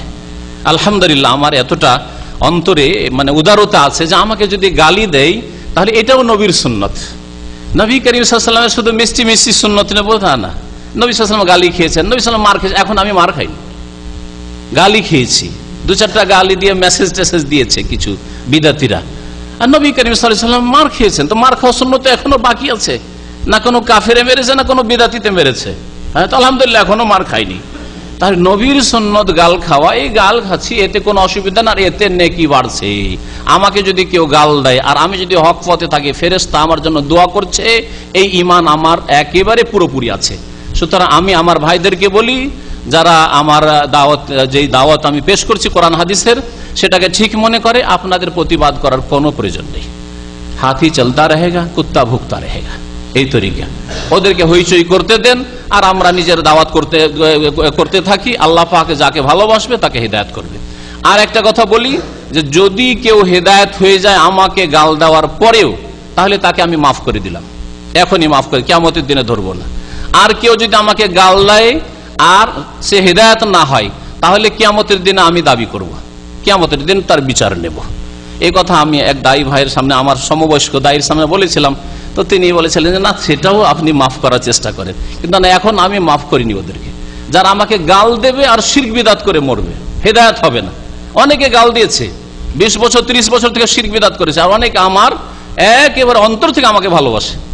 এক ভাই দেশে যাচ্ছে, যাওয়ার পরে 30 বছর শিরক বিদআত করে আসছে, বলছে মাফ করে দিবেন, দেশে যে রাত্রে ফ্লাইট আসবে মাফ করে দিবেন। কেন ভাই, কি করেছেন আপনি? কোনো তো ভুল করেননি। না, অনেক গাল দিয়েছে আপনাকে। আলহামদুলিল্লাহ, আপনাকে মাফ করে দিয়েছি। যে হেদায়েত হয়েছে তাকে আমি মাফ করে দিচ্ছি, তবে যে হেদায়েত হয়নি তাকে এখন আমি মাফ করতে রাজি না, কিয়ামতের দিনে নেব, এই নিয়তটাই আছে, বাকি আল্লাহ মালিক। আমি 10 লক্ষ টাকা দিয়ে জমি বন্ধক রেখেছি, সেই জমি আমি প্রতি বছরে 20,000 টাকায় অন্যকে দেই, এরকম করা হালাল হবে কি?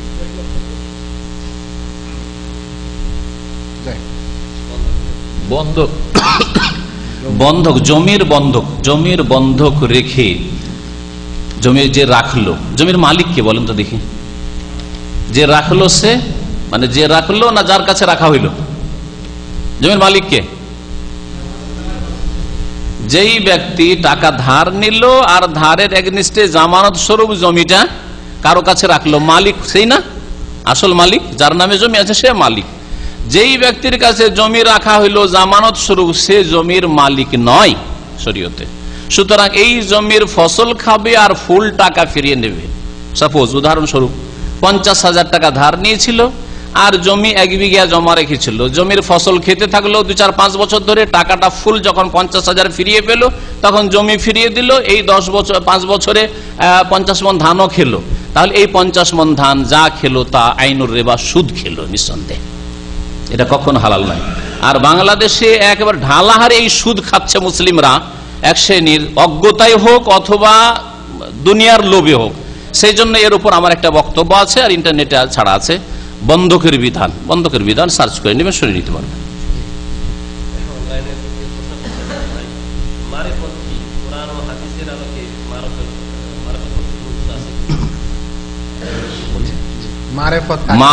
মারেফাত শব্দের অর্থ হচ্ছে জানা বা চেনা। তো জানা চেনা যদি কোরআন এবং হাদিসের আলোকে নেন তাহলে তো ইসলামে আছে, কিন্তু প্রচলিত ভারত বাংলাদেশে সুফিদের কাছে, পীরদের কাছে যে মারেফাত, তরিকত আর হাকিকত আর শরীয়ত, এসব ফালতু কথা। এগুলো তাদের ইনহা ইল্লা আসমাউন সাম্মাইতুহা আনতুম ওয়া আবাউকুম মা আনজালাল্লাহু বিহা মিন সুলতান, এগুলি তাদের মানে রচিত নাম মাত্র, এগুলি তোমরা নিজে আবিষ্কার করেছো। মা আনজালাল্লাহু বিহা মিন সুলতান, আল্লাহ এগুলি নাজেল করেননি। যে ইসলামের 4 ভাগ আছে, একটা শরীয়ত, এগুলি শরীয়তে ইমাম আবু হানিফা শরীয়তের আলেম, আর মারিফতের আলেম হলেন আব্দুল কাদের জিলানী। এসব ফালতু কথা। তাহলে প্রচলিত যে মারিফতের কথা, আর যে জন্য প্রশ্ন করেছেন, এটা ভিত্তিহীন কথা, সব মন গড়া এগুলো ধর্ম, এগুলো মানব রচিত ধর্ম। মানব রচিত আইন শুধু ওই আদালতের আইন নয়, বরং মানব রচিত ধর্ম এগুলিও। আর মারিফতের যেটা শরীয়তি অর্থ, সেটা হচ্ছে চেনা। শেখ মোহাম্মদ আব্দুর রহমান রহমতুল্লাহ আলাইহি কিতাব আছে 3টি মূলনীতি, তাতে বলা হয়েছে যে 3টি জিনিস সম্পর্কে জানা ফরজ। ওখানে মারিফত শব্দ ব্যবহার করা হয়েছে। আল্লাহ সম্পর্কে জানা, আল্লাহ সম্পর্কে, আল্লাহ পাকের একত্ব, আল্লাহ পাকের তৌহিদ, আল্লাহ পাকের কাজ, আল্লাহ পাকের ইবাদত বন্দেগী, আল্লাহ পাকের হক ইত্যাদি, আল্লাহ পাক কোথায় জানা ফরজ। আল্লাহ পাকের দিন সম্পর্কে জানা ফরজ 2 নম্বরে, 3 নম্বরে আল্লাহ পাকের রাসূল সম্পর্কে জানা ফরজ। তো মারিফাত মানে জানা, দিন সম্পর্কে জানা, রাসূল সম্পর্কে জানা, আল্লাহ সম্পর্কে জানা, এটা হচ্ছে শরীয়ত, এটা হচ্ছে দ্বীন ইসলাম। আর বাকি প্রচলিত যে সুফিবাদে মারিফত তরিকত রয়েছে, ওগুলি মন গড়া কথা। আমরা আর বেশি প্রশ্ন নিতে পারছি না, একটাই প্রশ্ন করে আমরা আলোচনা শেষ করে দেব। আমাদের কিছু প্রাইজ আছে, 5 মিনিটের, সেটা বিতরণ করে দেব। যারা অনলাইনে ভাই আপনারা আলোচনা শুনলেন, আমরা দুঃখিত যে আপনাদের সকল প্রশ্নের আমরা উত্তর দিতে পারছি না। তবে আমি আব্দুর রাকিব বুখারী নামে যদি আপনারা ইউটিউবে এই বিষয়ে জানতে চান, তাহলে একটা আলোচনা পাবেন, ভেদে মারেফত। আজ সুফিবাদে মারেফতের এই তথ্য রহস্য কি জিনিস, এ সকল বিষয়ে একটি ইউটিউবে আলোচনা আছে, যার শিরোনাম হচ্ছে ভেদে মারেফত। আব্দুর রাকিব বুখারী নাম দিয়ে চেক করলে সেটার থেকে আপনারা উপকৃত হতে পারেন। লাস্ট প্রশ্নটি আমি শাইখের কাছে করি, সেটা কবরের সম্পর্কে কেন্দ্র করে, যেহেতু বহুল প্রচলিত একটা প্রথা, তাই বলি। আমাদের দেশের কবর স্থানের পাশে মৃত্যু তারিখ লেখে টাইলস করে। জিজ্ঞাসা করলে বলে আমরা হানাফি। আসলে কি কবরের স্থানে মৃত্যু ব্যক্তি, মৃত্যু তারিখ এবং নাম এ সকল কিছু লেখা যায় কি যায় না? কোন ব্যক্তির কবর, সে আলেম হোক আর রাজা বাদশাহ হোক আর রাষ্ট্রপতি প্রধানমন্ত্রী হোক, কোন সাধারণ ব্যক্তি হোক, আপনার বাপ হোক অথবা মাই হোক, কেউ হোক না কেন, কবর ঘেরে নাম লিখা অথবা কবরের ওপরে কোনো একটা নেম প্লেট দিয়ে তাতে নাম লিখে রাখা শরীয়তে জায়েজ নয়। এগুলি ধীরে ধীরে শিরক বিদআতের কারণ হতে পারে। খুব বেশি যেটা জায়েজ, ওলামারা বলেছেন যে আপনার আব্বার জন্য দোয়া করবেন, একটু কবর কাছে গিয়ে দাঁড়াবেন, আম্মার জন্য দোয়া করবেন, দাঁড়াবেন গিয়ে, অথবা আপনার ওস্তাদ কবরটা কিছুদিন চিনবেন, সেজন্য যদি একটা বিশেষ একটা পাথর, এমনি একটা পাথর রেখে দিয়েছেন কবরের এক সাইডে, মাথার দিকে অথবা পায়ের দিকে, যে এই পাথরটা দেখে চিনবো যে এটা আমার আব্বার কবর বা এটা আমার ওস্তাদের কবর, কিছুদিন যাব, গিয়ে একটু স্মরণ করব, দাঁড়াবো, আর আখেরাতকে স্মরণ করব, তার জন্য দোয়া করব, তাহলে জায়েজ। দেখেন এই দেশে সৌদি আরব বাদশাহ মালিক ফাহাদ রহমাহুল্লাহ ইন্তেকাল করলেন, আমির নায়েফ ইন্তেকাল করলেন রহমাহুল্লাহ, তারপরে আমির সুলতান রহমাহুল্লাহ ইন্তেকাল করলেন। তাদের সাধারণ কবরস্থান আমি রিয়াজে দেখে এলাম, আর মাকবারাতুল আদল এতে আপনার এই যে তাইফ থেকে মক্কায় ঢুকতে ওখানে কবরস্থানে দাফন হয়েছে তাদের একজনের, তো একেবারে সাধারণ কবর, কোনো সেখানে চিহ্ন নেই, সাধারণ কবর। এতে হচ্ছে কি কোনোদিন শিরকের আশঙ্কা নেই। আর আমাদের দেশে যেইভাবে কবরকে সাজানো হচ্ছে, আর ফুল মালা দিয়ে পূজা শুরু হয়ে যাচ্ছে, নীরবতা পালন হচ্ছে, শিরক হচ্ছে, বহু শিরক হচ্ছে। হ্যাঁ জি, রাষ্ট্রীয় পর্যায়ে শিরক হচ্ছে আর ব্যক্তি পর্যায়েও শিরক হচ্ছে, সমস্ত রকমের শিরকের জন্য কবরের কাছে হচ্ছে। তো আল্লাহ পাক যেন এই কবরের ফিতনা থেকে দুনিয়াতে আমাদের বেঁচে থাকার তৌফিক দান করেন, শিরক থেকে আল্লাহ পাক বেঁচে থাকার তৌফিক দান করেন। দুঃখিত, একটা প্রশ্ন না করলেই নয়, কিছু মানুষ বলেছে কিন্তু আমি প্রশ্নটাতে স্যাটিসফাইড না, কিন্তু বারবার এই প্রশ্ন আমাকে করা হয়েছে যে যাহারা গীবতে লিপ্ত থাকেন তাদের বেলায় শরীয়ত কি বলে, কিন্তু গীবত চিনে কি চিনে না, এটাই সবচেয়ে বড় সমস্যা। শোনেন, গীবত হচ্ছে, গীবত সম্পর্কে বিস্তারিত যদি জানতে হয়, রিয়াজুস সালেহিন বাংলা কিতাব, বাংলায় আরবি বাংলা তরজমা আছে, রিয়াজুস সালেহিন হাদিসের কিতাব, ইমাম নবী রহমতুল্লাহ আলাইহির, তাতে গীবতের চ্যাপ্টারটা দুটো পরপর চ্যাপ্টার আছে, আল্লাহর হস্তে পড়ে নেবেন, আল্লাহর হস্তে পড়ে নেবেন, ওতে যথেষ্ট জেনে নেবেন। গীবত যদি ব্যক্তি জীবনের হয় তাহলে জায়েজ নাই।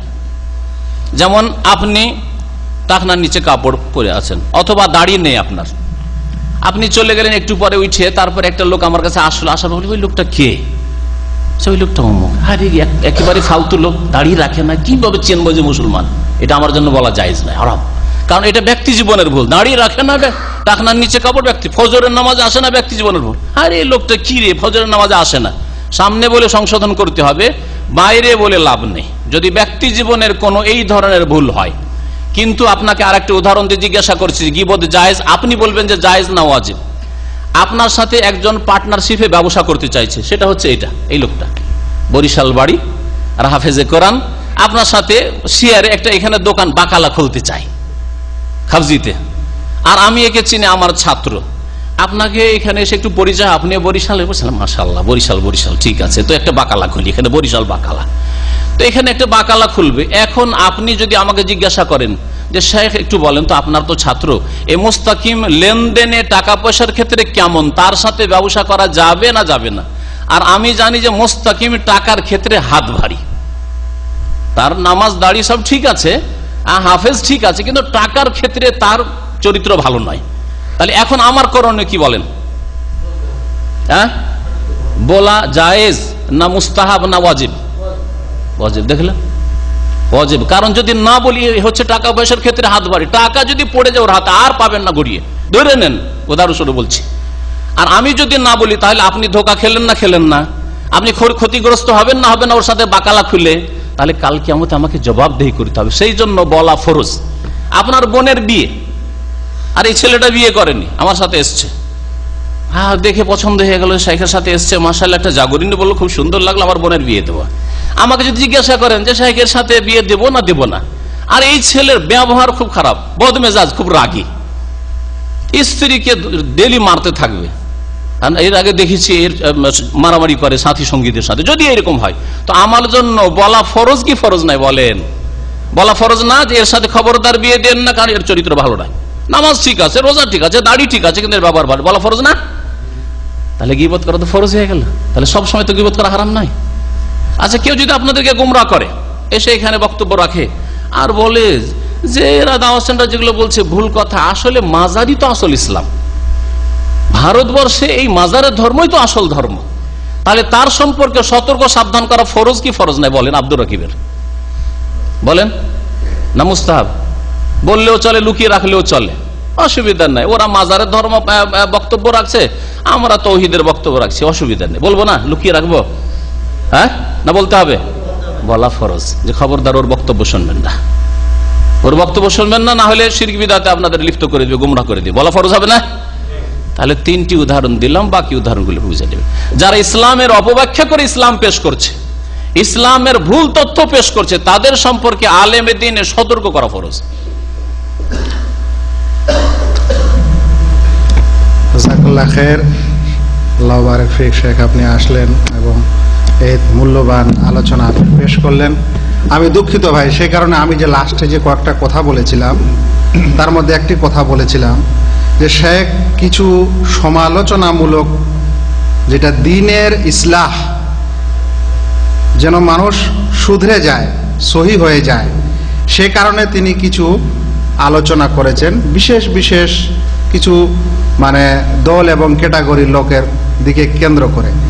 সেখান থেকে এই কথা এসেছে যে শেখ গীবত করেন। গীবত যদি কেউ না জানে তারপরে এই তহমত দেয়, তাহলে ওকে কি বলবেন? এবং গীবত কখন হয় কখন না হয় 13টি স্থানে এরকম কিছু বলা যায়, শেখ 3টার দিকে উল্লেখ করেছেন। তাহলে জ্ঞান আগে অর্জন করতে হয়, তারপরে সেটা জিজ্ঞাসা করা হয়। এখন শর্টকাটে যদি এই প্রশ্নের উত্তর দেওয়া হয় যে গীবত করে সে কাবিরা গুনাহকারী, তাহলে না, তাহলে শেখ কাবিরা গুনাহকারী নাকি? এসব যুক্তি তর্কে আমরা বুঝি না তো ভাই, বুঝতে হবে এবং প্রশ্ন মার্জিত করতে হবে, যেটা জানার উদ্দেশ্যে যেন হয়, কিন্তু কাউকে এই অ্যাটাক করার জন্য যেন প্রশ্ন না হয়। সেই জন্য আমি এই প্রশ্ন দেইনি, কিন্তু তা সত্ত্বেও শেষ পর্যন্ত করা হয়েছে, যাক ভালোই। সমস্যা নিরসন।